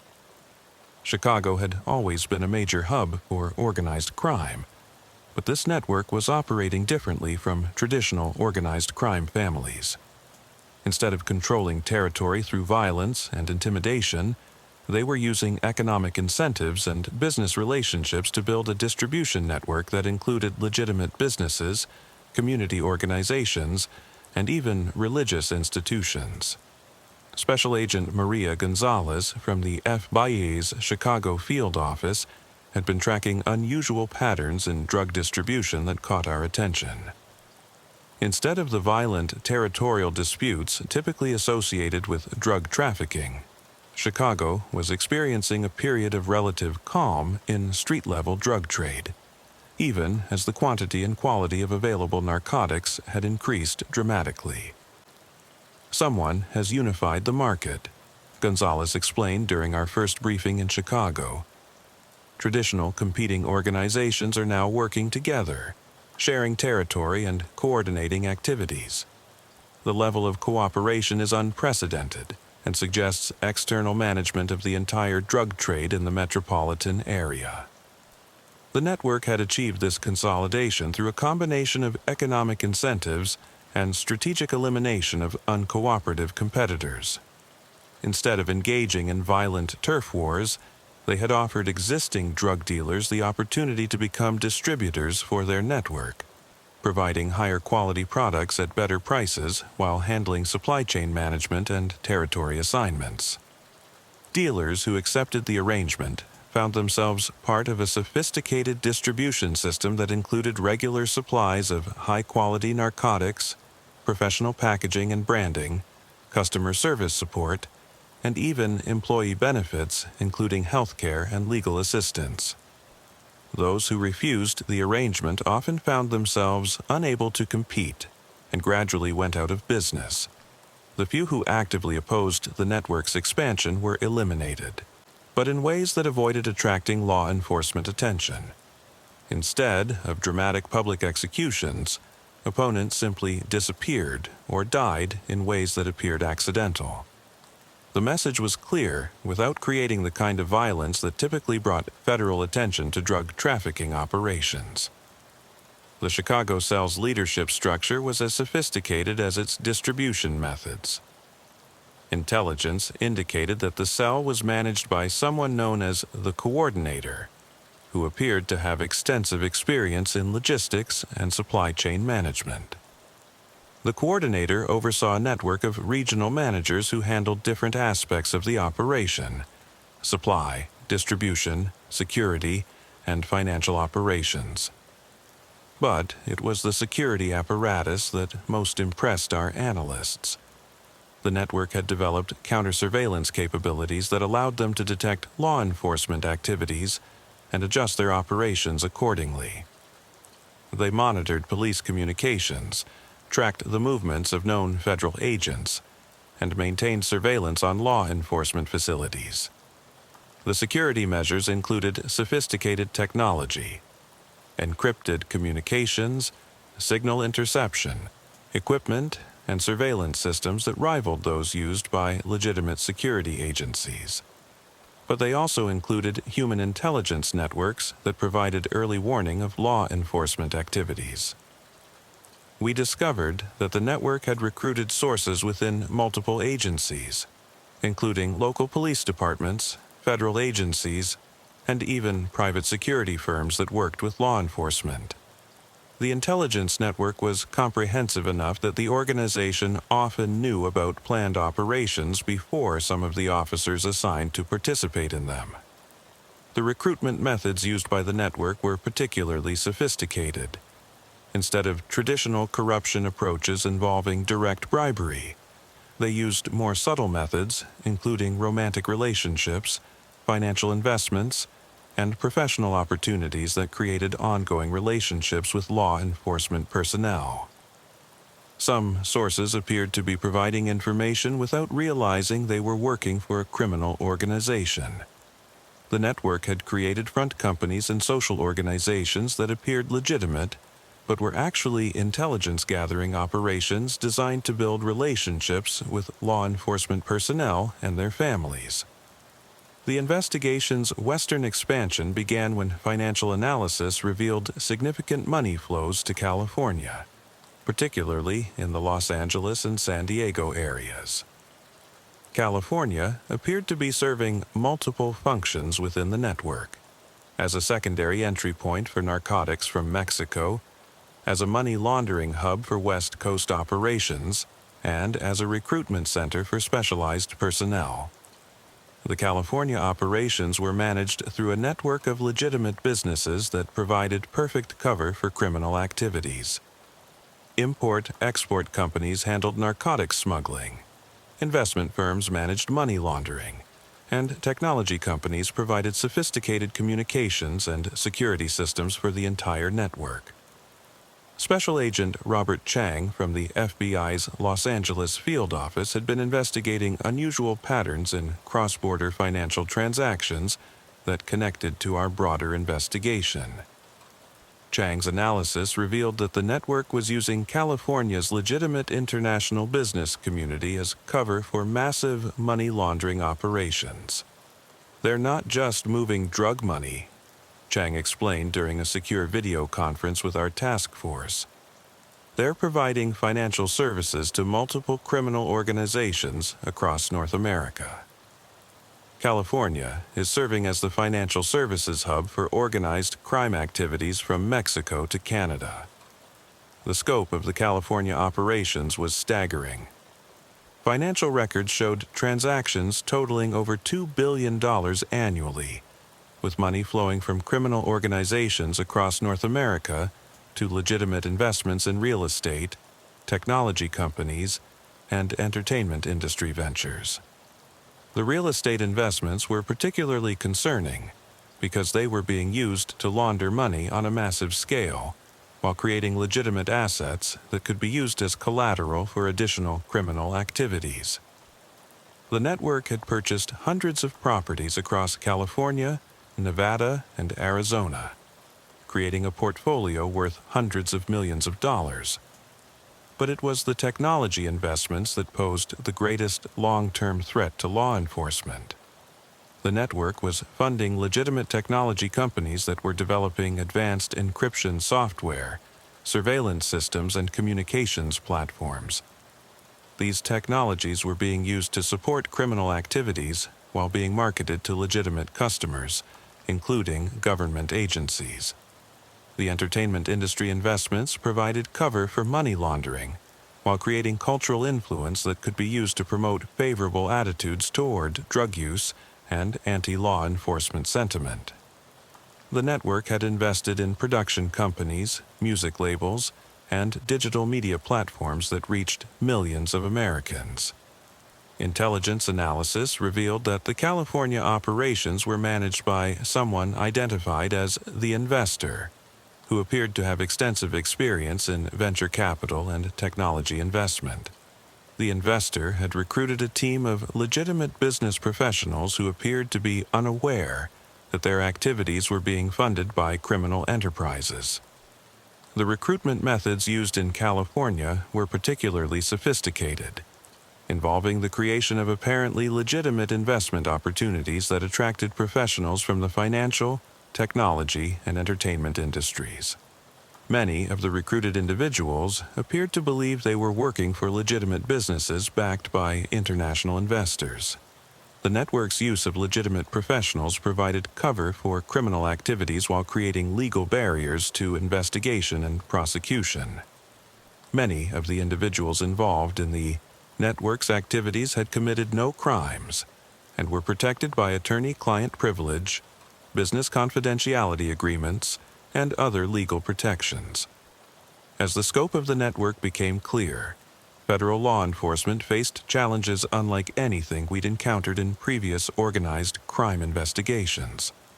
The network's use of legitimate businesses, corruption of government officials, and sophisticated intelligence capabilities required a response that went beyond traditional investigative methods. Assistant Director Moreau established a new joint task force that included representatives from every major federal law enforcement agency, as well as international partners from Canada and Mexico.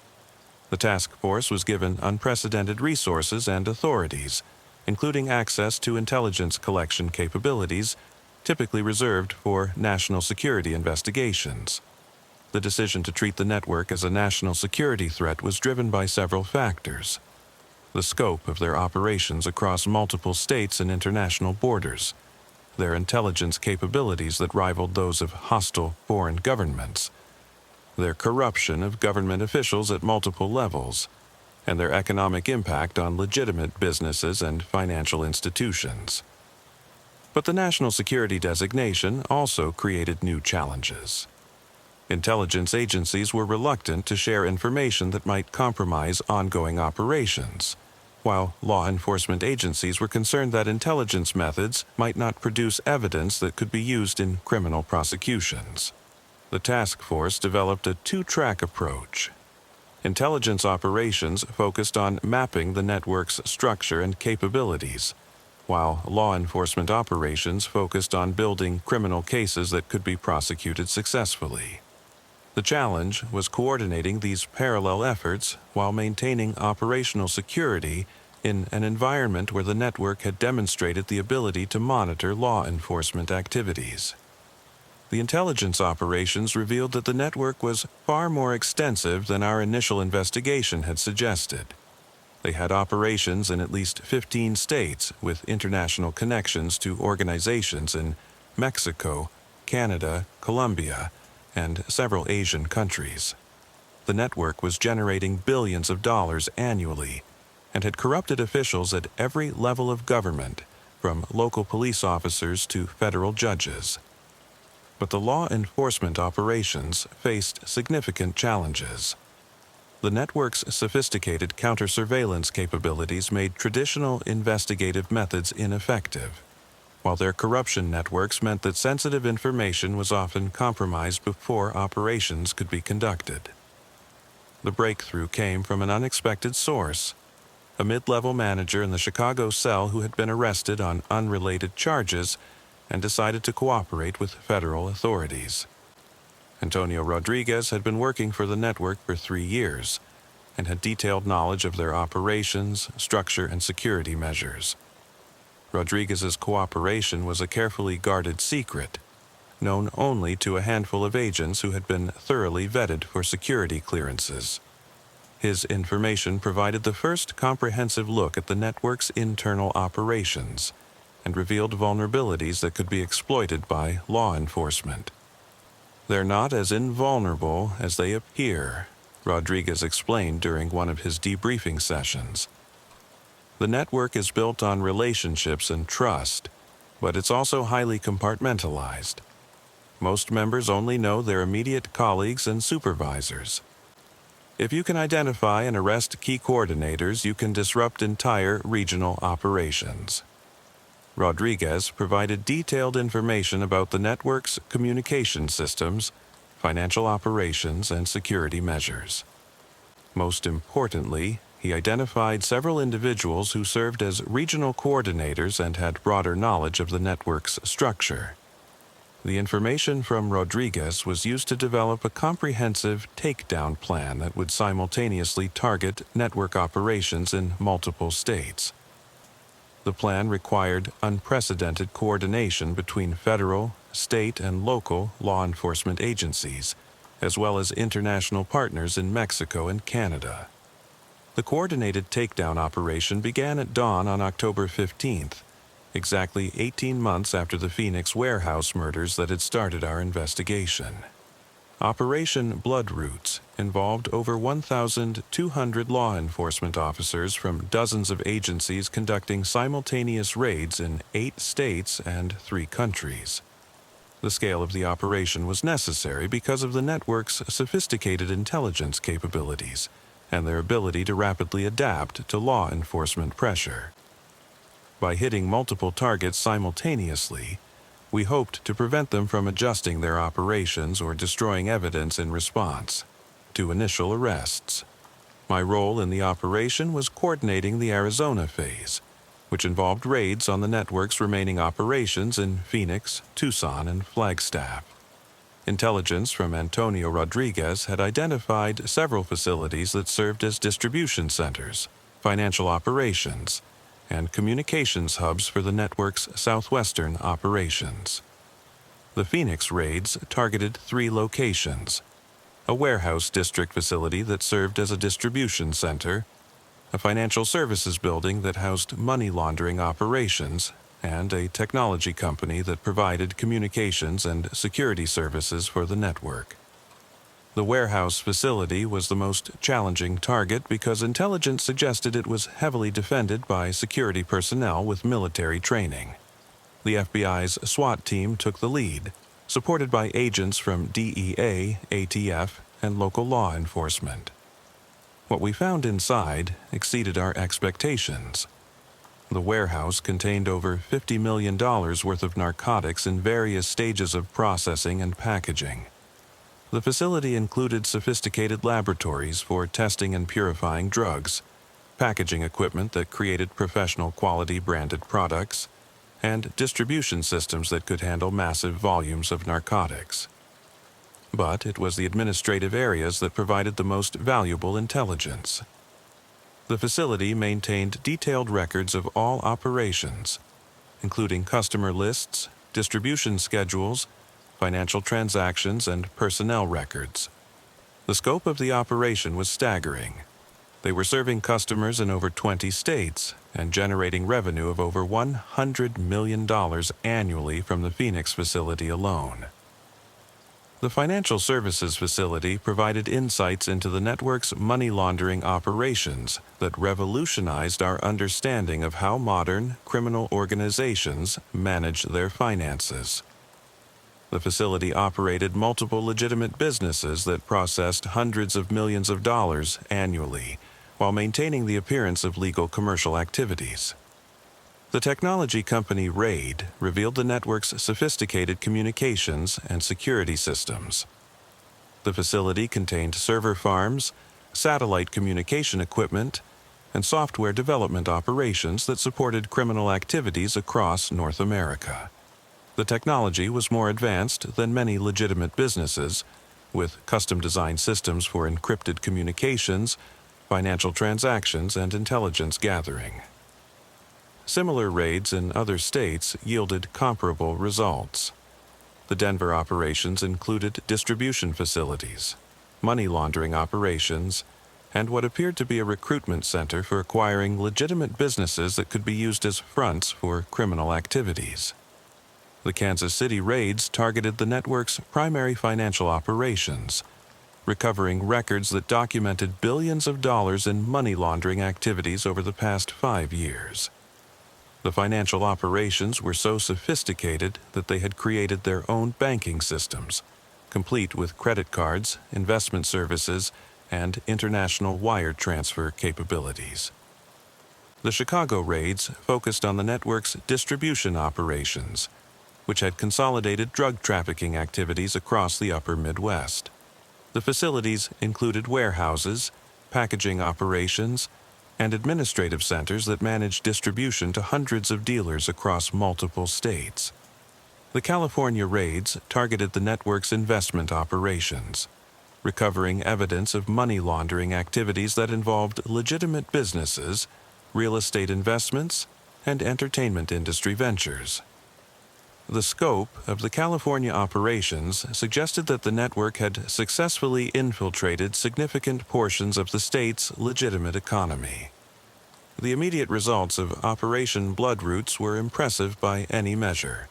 247 arrests across 8 states, seizure of over $2 billion in assets, recovery of enough narcotics to supply the entire American market for several months, and disruption of criminal operations that had been generating billions of dollars annually. But the long-term impact of the investigation was more significant than the immediate arrests and seizures. The network's sophisticated organizational structure, intelligence capabilities, and corruption networks represented a new evolution in organized crime that would require fundamental changes in how law enforcement approached these investigations. The prosecution of network members faced unprecedented challenges. The sophisticated organizational structure meant that many individuals had limited knowledge of overall operations and could claim they were unaware of the criminal nature of their activities. The use of legitimate businesses provided legal cover for many activities, while corruption networks complicated efforts to build cases against higher-level figures. The network's intelligence capabilities had allowed them to monitor our investigation from its early stages, giving them time to destroy evidence, relocate operations, and prepare legal defenses. Many of the most significant figures in the network had disappeared before the raids began, suggesting that they had advance warning of our operations. The corruption investigations that followed Operation Bloodroots revealed the extent to which the network had infiltrated government agencies, law enforcement organizations, and legitimate businesses. Over 50 government officials were eventually charged with corruption-related offenses, including federal agents, customs officials, judges, and elected officials. But the most disturbing revelation was the extent to which the network had succeeded in corrupting the legitimate economy. Their investments in real estate, technology companies, and entertainment ventures had created a parallel economy that generated billions of dollars while appearing completely legitimate. The money laundering operations had been so successful that they had created significant assets that could not be easily recovered by law enforcement. Real estate investments, business acquisitions, and financial instruments had converted criminal proceeds into legitimate assets that were protected by complex legal structures and international laws. The investigation also revealed that the network had been more extensive than our initial assessment had suggested. Intelligence recovered during the raids indicated connections to criminal organizations across North America, Central America, and Asia. The network had been serving as a criminal services provider for organizations involved in drug trafficking, human smuggling, weapons trafficking, and other illegal activities. The technology systems developed by the network had been sold to other criminal organizations, spreading their sophisticated communication and security capabilities throughout the international criminal community. Law enforcement agencies worldwide were now facing criminal organizations with intelligence and operational capabilities that had been developed and tested by the network we had dismantled. 5 years after Operation Bloodroots, the investigation continues to influence how federal law enforcement approaches organized crime. The network's sophistication had demonstrated that traditional organized crime investigations were inadequate for addressing modern criminal enterprises that operated more like multinational corporations than traditional criminal organizations. The FBI established a new Transnational Criminal Enterprises Division specifically designed to address organizations like the network we had investigated. The division combines traditional law enforcement methods with intelligence collection capabilities, financial analysis expertise, and international coordination mechanisms that recognize the global nature of modern organized crime. The investigation also highlighted the need for better coordination between law enforcement agencies and regulatory bodies that oversee legitimate businesses and financial institutions. The network's success had been largely due to their ability to exploit gaps between different regulatory systems and jurisdictions. New laws were enacted to address money laundering through legitimate businesses, while international agreements were developed to improve coordination between law enforcement agencies in different countries. The network's use of technology to support criminal activities led to new authorities for investigating cybercrime and electronic communications. But perhaps the most significant long-term impact was the recognition that organized crime had evolved beyond traditional models and required new approaches that recognized the sophistication and adaptability of modern criminal enterprises. The network we had investigated was not an anomaly. It was a preview of how organized crime would operate in the 21st century. Intelligence indicates that similar networks are operating in other regions, using the same organizational principles and operational methods that made our target so successful. These networks learn from each other's successes and failures, adapting their methods to address law enforcement countermeasures and taking advantage of new technologies and business practices. The investigation also demonstrated that the distinction between organized crime and legitimate business was becoming increasingly blurred. The network had successfully infiltrated significant portions of the legitimate economy, creating hybrid enterprises that were simultaneously criminal organizations and legitimate businesses. This evolution poses fundamental challenges for law enforcement agencies that are organized around traditional distinctions between different types of crime. The network had simultaneously engaged in drug trafficking, money laundering, corruption, cybercrime, and legitimate business activities, requiring investigations that crossed multiple jurisdictions and involved dozens of different law enforcement agencies. The individuals arrested during Operation Bloodroots received sentences ranging from several years to life imprisonment. But the network's legacy extends far beyond the criminal prosecutions that followed our investigation. The organizational innovations they developed have been adopted by criminal enterprises worldwide, creating new challenges for law enforcement agencies in every country. The network's approach to corruption, using legitimate business relationships and professional opportunities rather than traditional bribery, has been particularly influential. Law enforcement agencies worldwide are now seeing evidence of corruption networks that use sophisticated methods to compromise government officials while maintaining plausible deniability. The financial innovations developed by the network have also spread throughout the criminal community.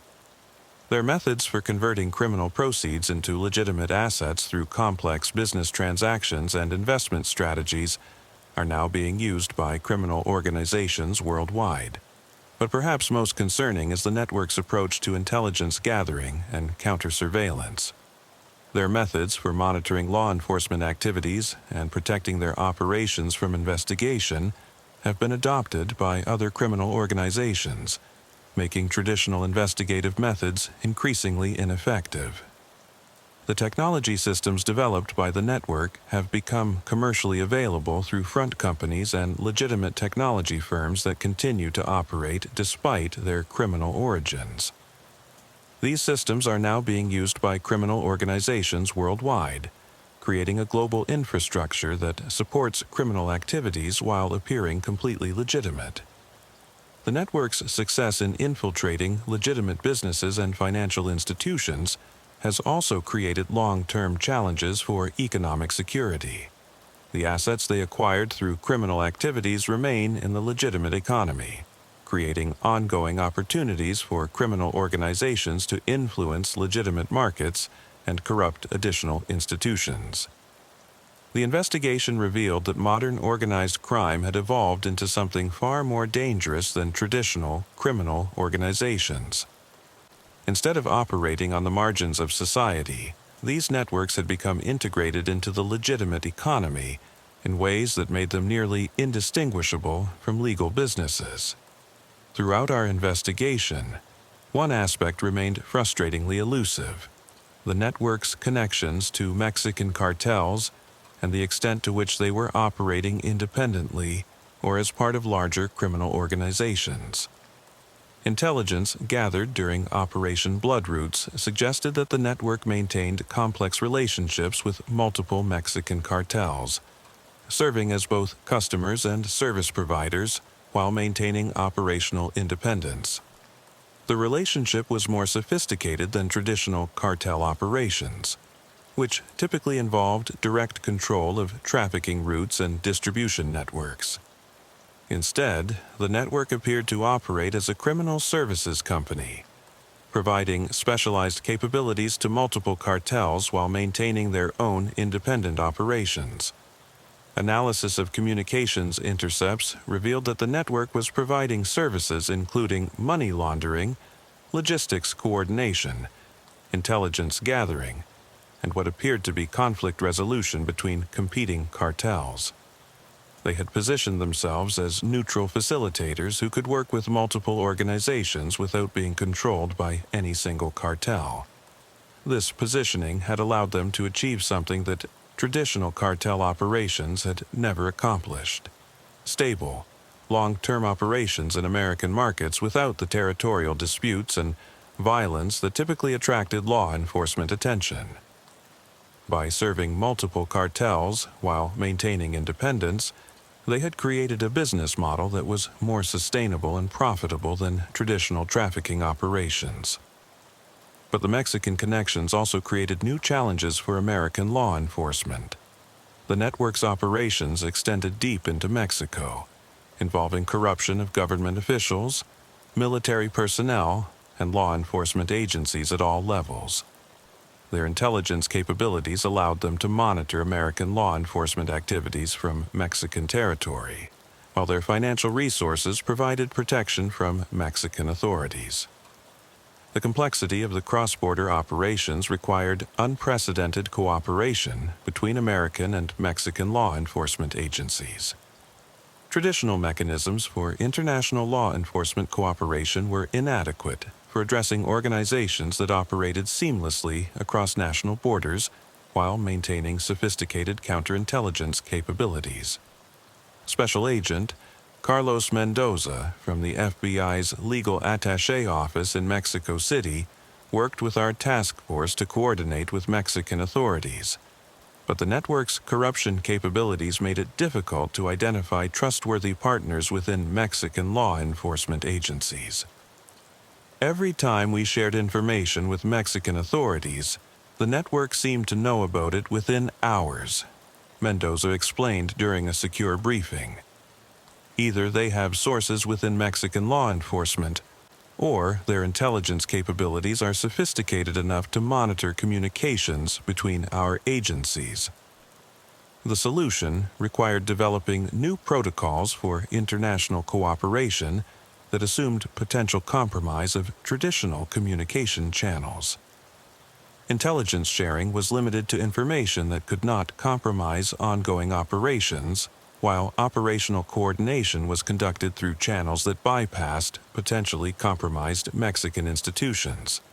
But even with enhanced security measures, the network's Mexican operations remained largely intact after Operation Bloodroots. Intelligence indicated that they had successfully relocated many operations to Mexican territory, where they continued to provide services to multiple cartels while planning their eventual return to American markets. The Mexican connections also revealed the global scope of the network's operations. Financial records recovered during the raids showed transactions with organizations in Colombia, Guatemala, and other Central American countries, suggesting that the network was part of a larger criminal ecosystem that extended throughout the Western Hemisphere. Intelligence analysis indicated that similar networks were operating in other regions, using comparable organizational structures and operational methods. The network we had investigated was not unique. It was part of a new generation of criminal organizations that were transforming how organized crime operated in the globalized economy. One of the most significant aspects of the network's operations was their sophisticated use of technology to support criminal activities. The technology systems we discovered during Operation Bloodroots were more advanced than those used by many legitimate businesses and government agencies, representing a level of investment and expertise that challenged traditional assumptions about criminal organizations.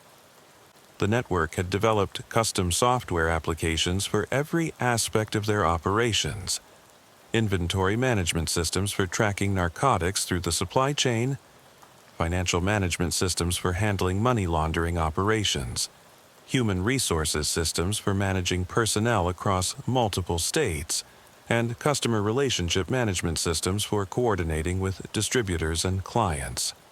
But it was their intelligence and security systems that were most impressive and most concerning for law enforcement. The network had developed sophisticated surveillance capabilities that allowed them to monitor law enforcement activities, track the movements of federal agents, and intercept communications between government agencies. The surveillance systems included traditional methods like physical surveillance and infiltration of law enforcement agencies, but also advanced technological capabilities including signal interception, computer network penetration, and social media monitoring that provided comprehensive intelligence on law enforcement activities. Dr. Jennifer Park, a cybersecurity expert from the FBI's Cyber Division, analyzed the network's technology systems and concluded that they represented a quantum leap in criminal organization capabilities. These systems are more sophisticated than what most Fortune 500 companies use, Dr. Park explained. The network invested hundreds of millions of dollars in technology development, creating capabilities that rival those of major technology companies and government intelligence agencies. The network's technology development was managed by a team of legitimate computer scientists, software engineers, and cybersecurity experts who appeared to be unaware of the criminal nature of their work. The technology team was managed through front companies that appeared to be legitimate software development firms, providing legal cover for their activities while protecting them from criminal prosecution. The front companies had been successful enough to attract investment from legitimate venture capital firms and had developed some technologies that were sold to legitimate customers, including government agencies. This created the disturbing possibility that law enforcement agencies were using technologies that had been developed by criminal organizations. The network's use of artificial intelligence and machine learning was particularly advanced. They had developed AI systems that could analyze law enforcement communications to identify potential threats, optimize drug distribution routes to minimize detection risks, and manage financial transactions to avoid triggering suspicious activity reports. But perhaps most concerning was evidence that the network had been developing capabilities for cyber attacks against law enforcement and government systems. Computer forensics revealed research into methods for disrupting government communications, manipulating evidence databases, and compromising the security of law enforcement facilities. The cyber capabilities represented a new dimension of threat that law enforcement agencies were not prepared to address.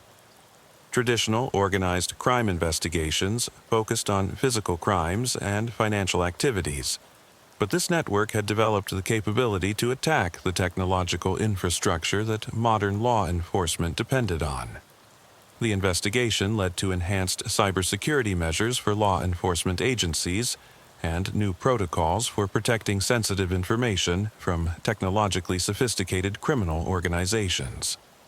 But the network's technological innovations had already spread to other criminal organizations, creating an ongoing threat that would require continuous adaptation by law enforcement agencies. The scope of the network's financial operations became clear only after months of analysis by forensic accountants and financial intelligence specialists.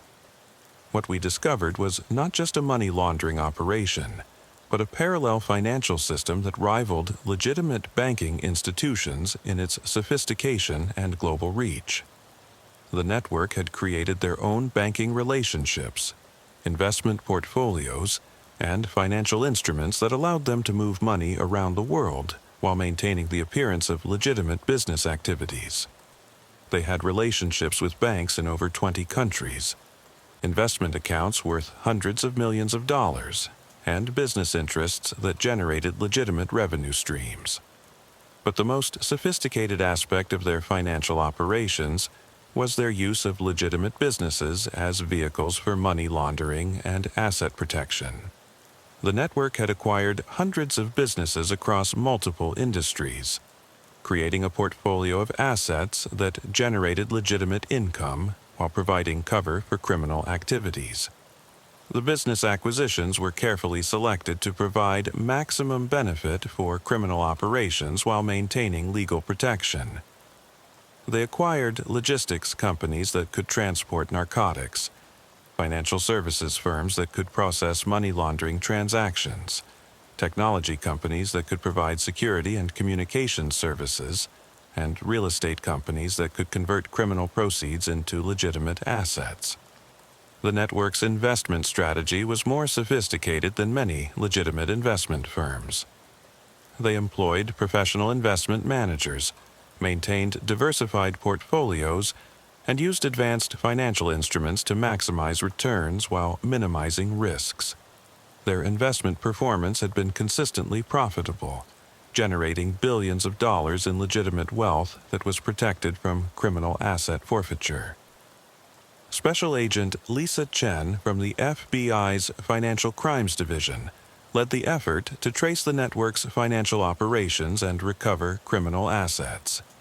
What she found challenged traditional approaches to financial investigations and asset recovery. They've created a financial structure that's designed to survive law enforcement action, Chen explained. Even if we can prove that the original source of funds was criminal activity, the money has been converted into legitimate assets through complex business transactions that are protected by commercial law. The network's financial operations had been so successful that they had become major players in legitimate financial markets. Their investment activities were influencing stock prices, real estate markets, and commodity prices in ways that created systemic risks for the broader economy. The investigation revealed that the network's financial activities were generating more revenue than their drug trafficking operations.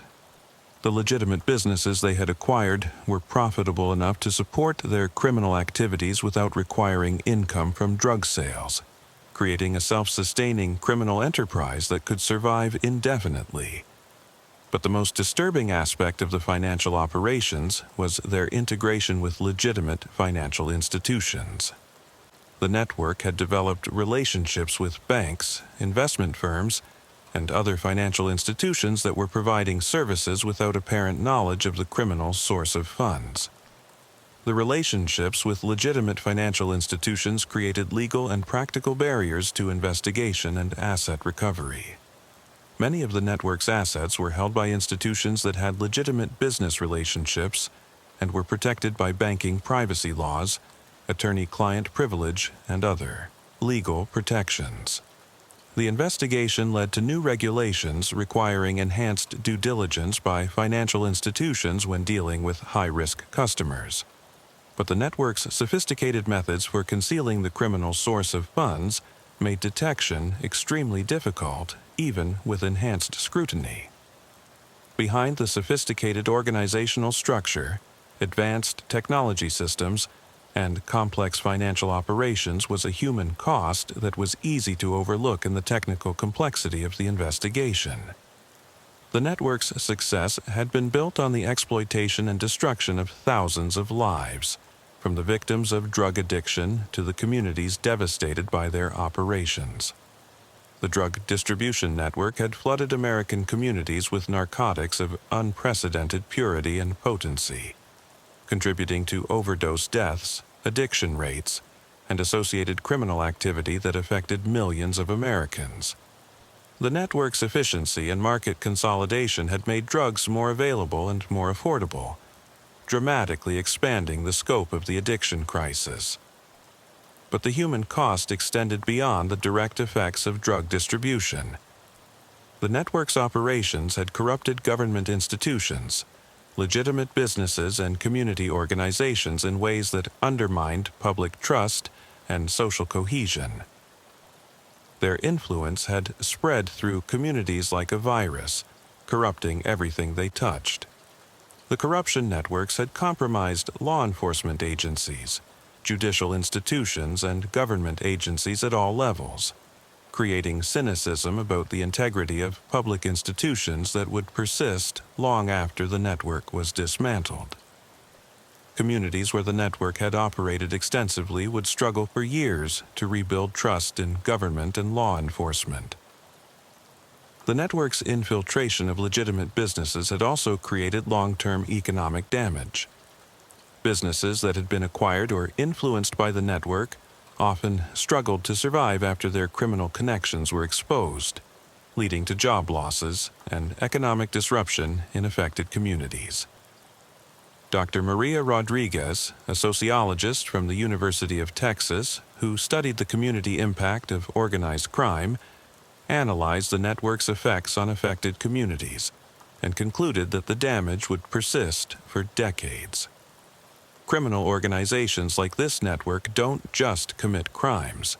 They corrupt the social fabric of entire communities, Dr. Rodriguez explained. The relationships they build, the institutions they compromise, and the economic structures they create have lasting impacts that continue long after the criminal organization is dismantled. The investigation had identified over 500 government officials who had been compromised by the network through various forms of corruption.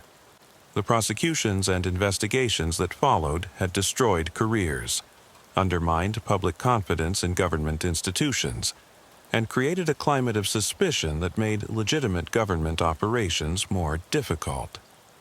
But perhaps the most tragic aspect of the human cost was the network's impact on young people in affected communities. The network had been sophisticated in their recruitment methods, identifying vulnerable individuals and providing them with opportunities for education, employment, and advancement that were often better than legitimate alternatives. Many of the network's employees had been recruited as teenagers or young adults who were attracted by the economic opportunities and professional development that the organization provided. The network had invested heavily in training and education for their employees, creating genuine career advancement opportunities that were more attractive than many legitimate employers could offer. The result was that many of the individuals arrested during Operation Bloodroots were not career criminals, but rather young people who had been recruited into what appeared to be legitimate business opportunities. their prosecutions raised difficult questions about criminal justice and the social conditions that made criminal organizations attractive to vulnerable populations.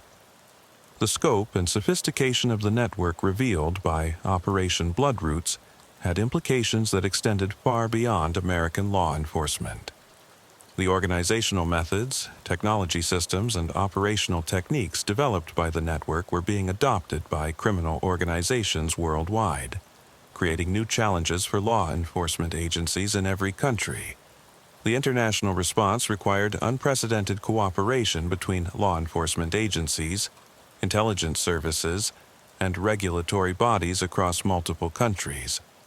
Traditional mechanisms for international law enforcement cooperation were inadequate for addressing organizations that operated seamlessly across national borders while maintaining sophisticated counterintelligence capabilities. Interpol established a new task force, specifically designed to address transnational criminal enterprises that operated using the organizational model developed by the network. The task force included representatives from law enforcement agencies in over 30 countries, as well as specialists in financial crimes, cybercrime, and intelligence analysis. But international cooperation was complicated by the network's sophisticated corruption capabilities and their success in compromising government institutions in multiple countries. Information sharing required new security protocols that assumed potential compromise of traditional communication channels, while operational coordination required mechanisms that could function despite corruption of local law enforcement agencies. The European Union established new regulations for financial institutions and businesses designed to prevent the infiltration of criminal organizations into legitimate commerce. The regulations required enhanced due diligence for high-risk transactions, improved reporting of suspicious activities, and better coordination between regulatory agencies in different countries. Similar measures were adopted by other international organizations, but the network's sophisticated methods for concealing criminal activities made detection extremely difficult, even with enhanced scrutiny. The network's success had demonstrated that traditional regulatory approaches were inadequate for addressing modern criminal organizations. The technology innovations developed by the network posed particularly complex challenges for international law enforcement cooperation. The network's systems for encrypted communications, anonymous financial transactions, and sophisticated surveillance were being sold to criminal organizations worldwide through front companies and legitimate technology firms. International efforts to control the spread of criminal technology were complicated by the dual-use nature of many systems that had legitimate applications as well as criminal uses. Encryption technology that could protect criminal communications could also protect legitimate privacy rights, while surveillance systems that could support criminal activities could also enhance legitimate security operations. The financial innovations developed by the network created similar challenges for international regulatory cooperation. The sophisticated methods for converting criminal proceeds into legitimate assets through complex business transactions were being adopted by criminal organizations worldwide, requiring new approaches to asset recovery and financial regulation. But perhaps the most significant long-term impact was the recognition that organized crime had evolved into a global phenomenon that required coordinated international responses.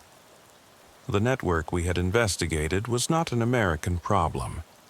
It was part of a transformation in organized crime that was affecting every country in the world. During our extensive investigation of the Bloodroots network, one aspect that particularly stood out for its sophistication was their manipulation of legitimate port operations in Houston, Texas. This case study deserves detailed examination, as it reveals how modern criminal organizations exploit legitimate infrastructure. The Houston Ship Channel, one of the busiest ports in the United States, processed over 200 million tons of cargo annually, making it an ideal location for concealing criminal shipments within the massive flow of legitimate commerce. The network's Houston operations were managed by someone identified in intercepted communications as the Harbor Master, who appeared to have extensive experience in maritime logistics and customs operations.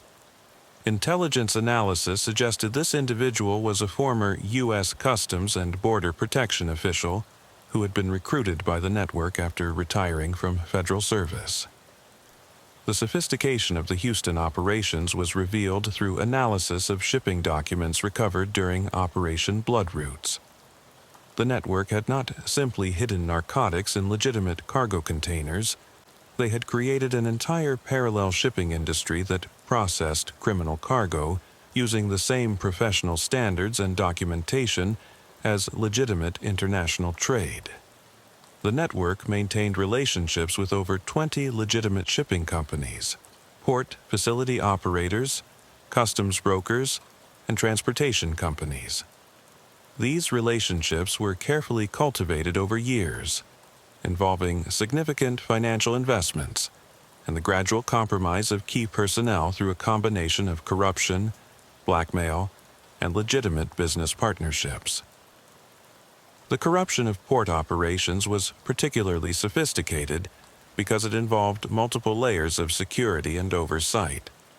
The network had to compromise customs officials who inspected incoming cargo, port security personnel who controlled access to facilities, transportation companies that moved containers from the port to distribution centers, and administrative personnel who processed shipping documentation. But rather than relying on crude bribery, the network used sophisticated methods that created ongoing relationships with compromised officials. They established legitimate businesses that provided services to port operations, creating opportunities for regular contact and the gradual expansion of corrupt relationships. The network's front companies included customs brokerage firms that processed import documentation, transportation companies that moved cargo from ports to inland destinations, warehousing companies that provided temporary storage for imported goods, and security companies that provided services to port facilities. These legitimate businesses generated significant revenue while providing cover for criminal activities. The customs brokerage firms processed thousands of legitimate shipments annually while occasionally handling criminal cargo. The transportation companies moved legitimate goods for hundreds of clients while providing specialized services for criminal shipments. The warehousing operations were particularly sophisticated because they provided opportunities for modifying cargo after it had cleared customs but before it reached final destinations. Criminal shipments could be processed through legitimate warehouses where narcotics could be extracted from concealment, repackaged for distribution, and combined with legitimate goods to create mixed shipments that were nearly impossible to detect. Analysis of the Houston operations revealed that the network was processing over $500 million worth of narcotics annually through the port, generating sufficient revenue to support their entire national operation. The volume was substantial enough to affect regional drug markets across the southern United States, while remaining virtually invisible within the massive flow of legitimate commerce. The investigation also revealed that the Houston operations were serving other criminal organizations in addition to the network's own trafficking activities. The network was providing smuggling services to other cartels and criminal enterprises, generating additional revenue while expanding their influence throughout the international criminal community. The services provided to other criminal organizations included not just transportation and customs clearance, but also money laundering, intelligence gathering, and conflict resolution services. The network had positioned itself as a neutral service provider that could work with competing criminal organizations without being controlled by any single group. This positioning had allowed them to achieve unprecedented influence within the international drug trade while avoiding the territorial conflicts that typically characterized cartel operations. By serving multiple organizations while maintaining neutrality, They had created a business model that was more stable and profitable than traditional trafficking operations. The Houston operations also provided insights into the network's international connections and the global scope of their activities. Shipping records showed connections to criminal organizations in Mexico, Colombia, Venezuela, and several Asian countries, suggesting that the network was part of a global criminal ecosystem that extended far beyond North American drug trafficking. Beyond the physical operations, perhaps the most remarkable aspect of our investigation was uncovering the network's technological capabilities. The Bloodroots organization had developed systems that rivaled major corporations and government agencies. The technological sophistication of the Bloodroots network represented a quantum leap in criminal organization capabilities that had implications extending far beyond drug trafficking. The systems they developed provided a template for criminal organizations worldwide and created new challenges for law enforcement agencies that were unprepared for technologically sophisticated adversaries. The network's technology infrastructure was built around a distributed computing system that provided redundancy, security, and scalability that rivaled major technology companies. The system included data centers in multiple states, satellite communication capabilities, and redundant internet connections that ensured continuous operations, even if individual components were compromised. The security architecture was particularly impressive, incorporating multiple layers of protection, including military-grade encryption, sophisticated access controls, and counter-surveillance capabilities that could detect and respond to law enforcement monitoring attempts. The system was designed to assume potential compromise and included protocols for isolating compromised components while maintaining overall system integrity. The network had developed custom software applications for every aspect of their operations, but the applications were designed to appear as legitimate business software that could withstand casual inspection by law enforcement personnel. The inventory management system appeared to be designed for managing legitimate retail operations while actually tracking narcotics shipments through complex distribution networks. The financial management system appeared to be a standard accounting package for international business operations, while actually managing sophisticated money laundering transactions that converted criminal proceeds into legitimate assets through complex business relationships and investment strategies. The customer relationship management system appeared to be designed for managing sales relationships with legitimate business clients, while actually coordinating distribution networks that included thousands of dealers across multiple states and managing relationships with criminal organizations throughout North America. But the most sophisticated aspect of the technology infrastructure was the artificial intelligence system that managed risk assessment, threat detection, and operational optimization across the entire network. The AI system analyzed vast amounts of data from multiple sources to identify patterns that might indicate law enforcement attention, optimize distribution routes to minimize detection risks, and coordinate activities across multiple cells to maximize efficiency while maintaining security.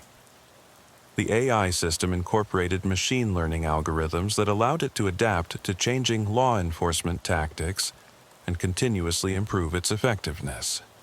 The system learned from successful operations to identify best practices, analyzed failed operations to identify vulnerabilities, and incorporated new information to improve future performance. The system also included predictive capabilities that allowed the network to anticipate law enforcement activities and adjust operations accordingly. The system analyzed patterns in law enforcement communications, surveillance activities, and arrest patterns to predict when and where law enforcement operations might occur. This predictive capability gave the network significant advantages in avoiding law enforcement attention and maintaining operational security. They could adjust operations in response to increased law enforcement activity, relocate facilities before raids occurred, and modify communication patterns to avoid surveillance. The network's technology infrastructure also included sophisticated surveillance capabilities that allowed them to monitor law enforcement activities and gather intelligence on potential threats. The surveillance systems included traditional methods like physical surveillance and communication intercepts, but also advanced capabilities including social media monitoring, public records analysis, and network penetration that provided comprehensive intelligence on law enforcement activities. The intelligence gathering capabilities were coordinated through a centralized analysis center that processed information from multiple sources and provided actionable intelligence to operational cells throughout the network. The analysis center employed professional intelligence analysts who had been recruited from legitimate intelligence agencies and private sector intelligence firms. The network's investment in technology development was substantial, with estimates suggesting they spent over $100 million annually on technology systems, personnel, and research and development. This investment level allowed them to develop capabilities that exceeded those available to many law enforcement agencies and gave them significant operational advantages.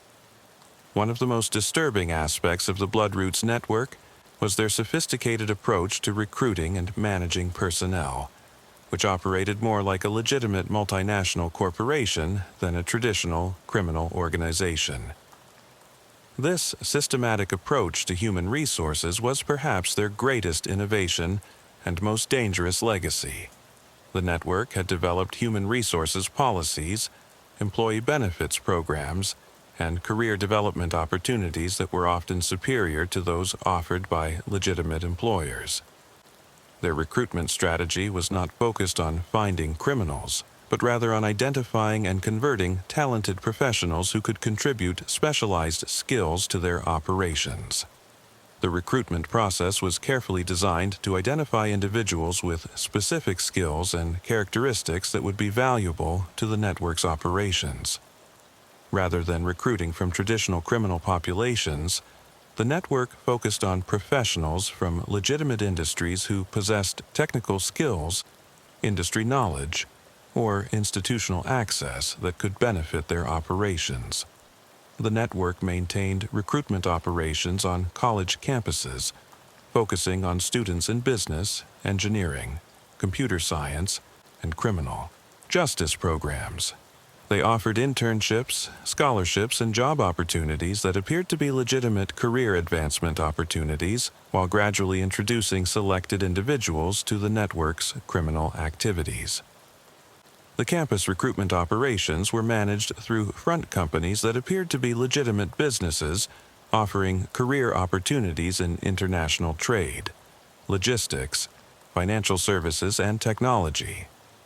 Students who accepted positions with these companies often worked for months or years on apparently legitimate projects before being introduced to the criminal aspects of the network's operations.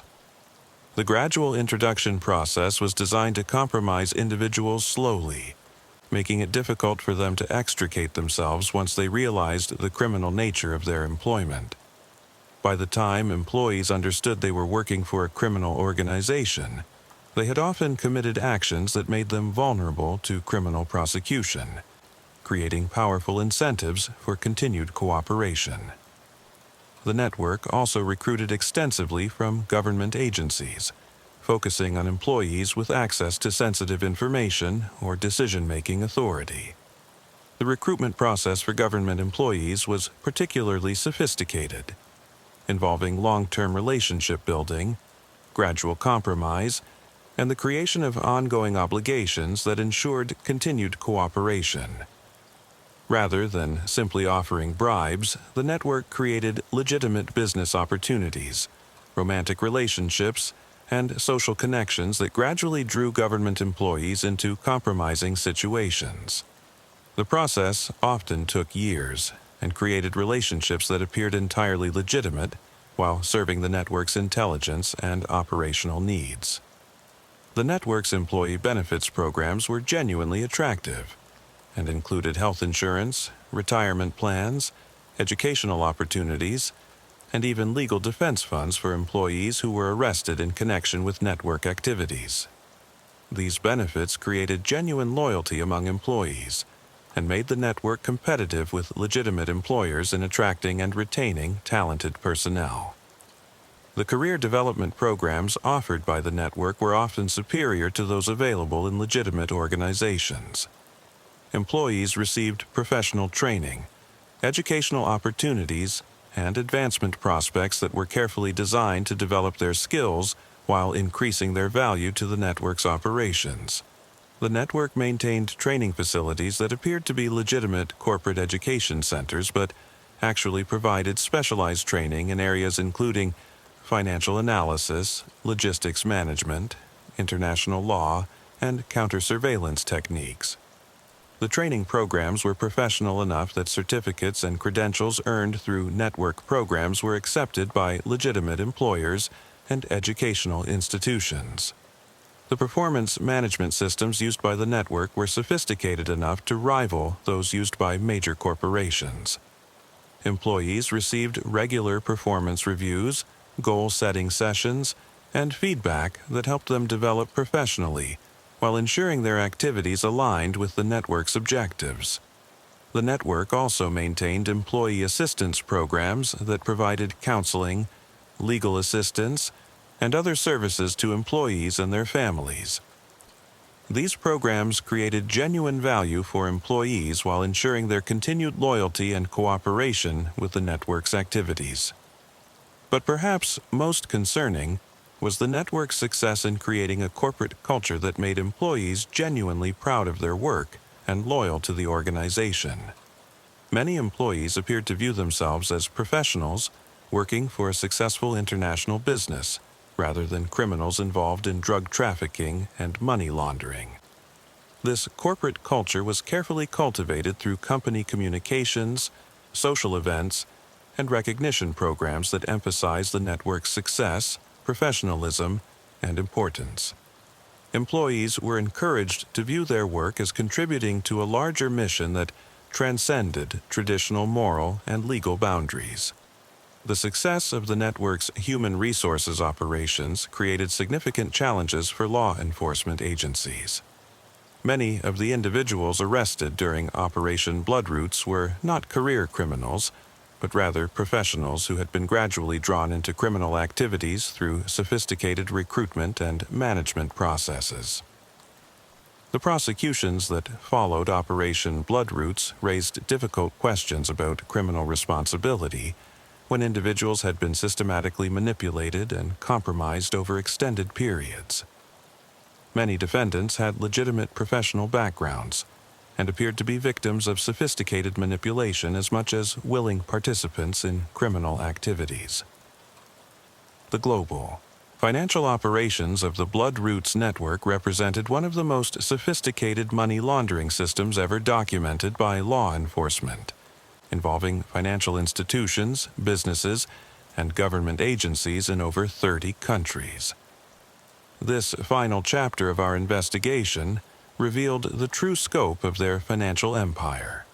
The system was designed not just to conceal the criminal source of funds, but to generate legitimate wealth that could support ongoing criminal activities while appearing completely legal.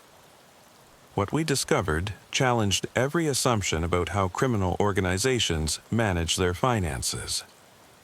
The foundation of the international money laundering system was a network of shell companies and offshore entities that provided layers of legal protection while obscuring the true ownership and control of assets. The network had established hundreds of companies in jurisdictions known for financial privacy and minimal regulatory oversight, creating a maze of corporate relationships that made tracing funds nearly impossible. But the network's approach to money laundering went far beyond traditional offshore banking and shell company structures.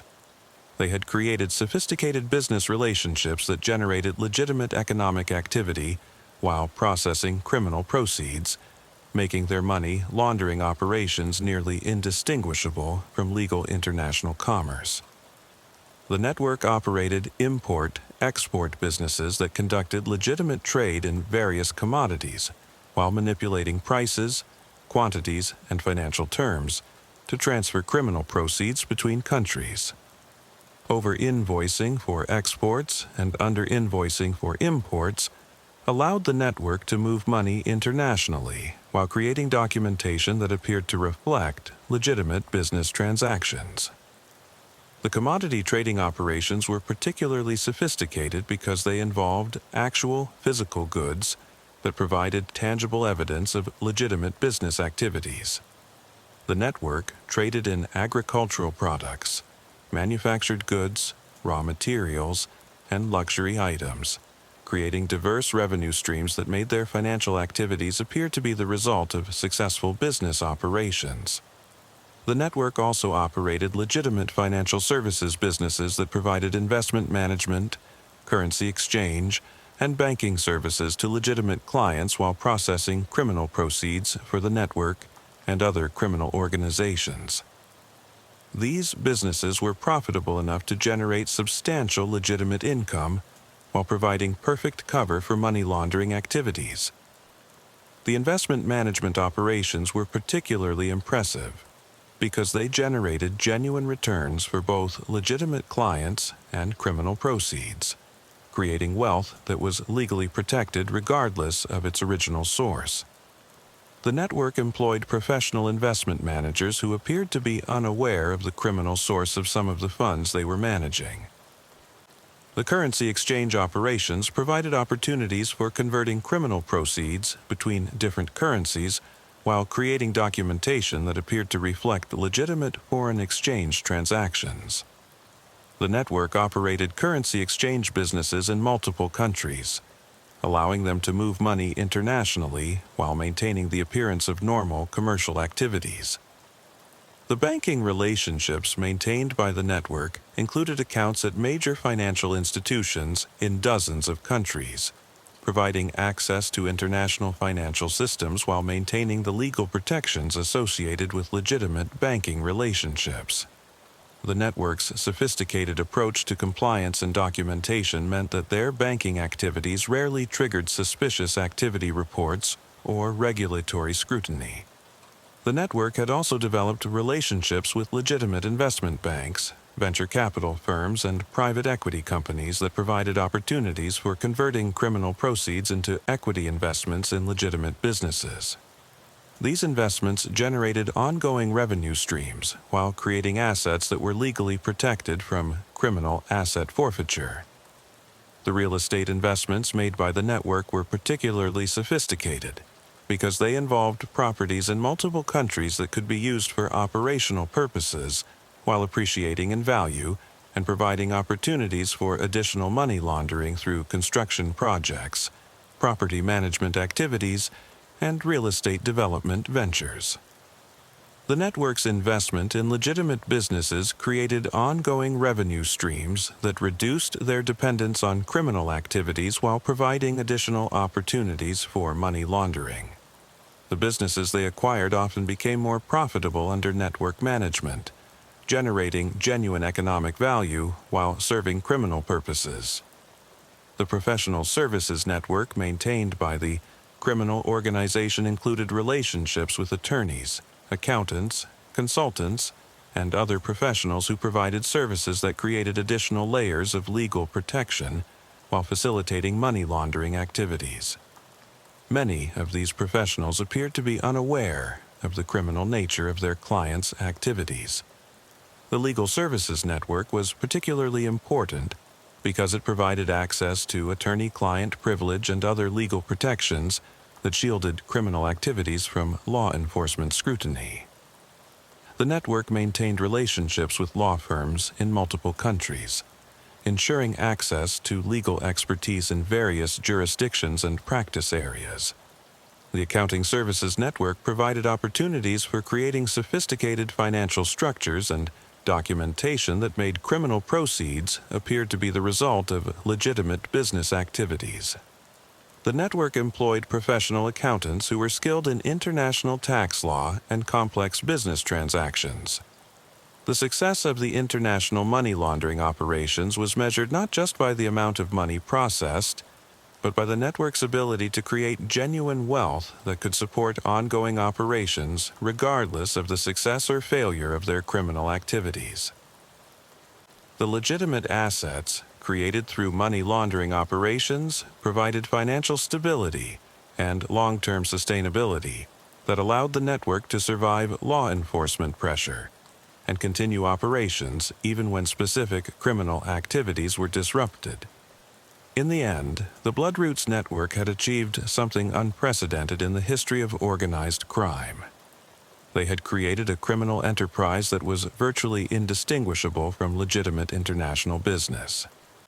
Their success represented a fundamental evolution in organized crime that would challenge law enforcement agencies for decades to come. The investigation had revealed not just a criminal organization, but a preview of the future of organized crime in a globalized world. The methods they developed, the relationships they built, and the systems they created would serve as templates for criminal organizations worldwide, ensuring that their legacy would persist long after their leaders were imprisoned and their operations dismantled. As I concluded my final report on the Bloodroots investigation, I realized that we had not just solved a case. We had documented the emergence of a new form of organized crime that would define law enforcement challenges for the 21st century. The battle against the Bloodroots network was over, but the war against organizations like them had only just begun.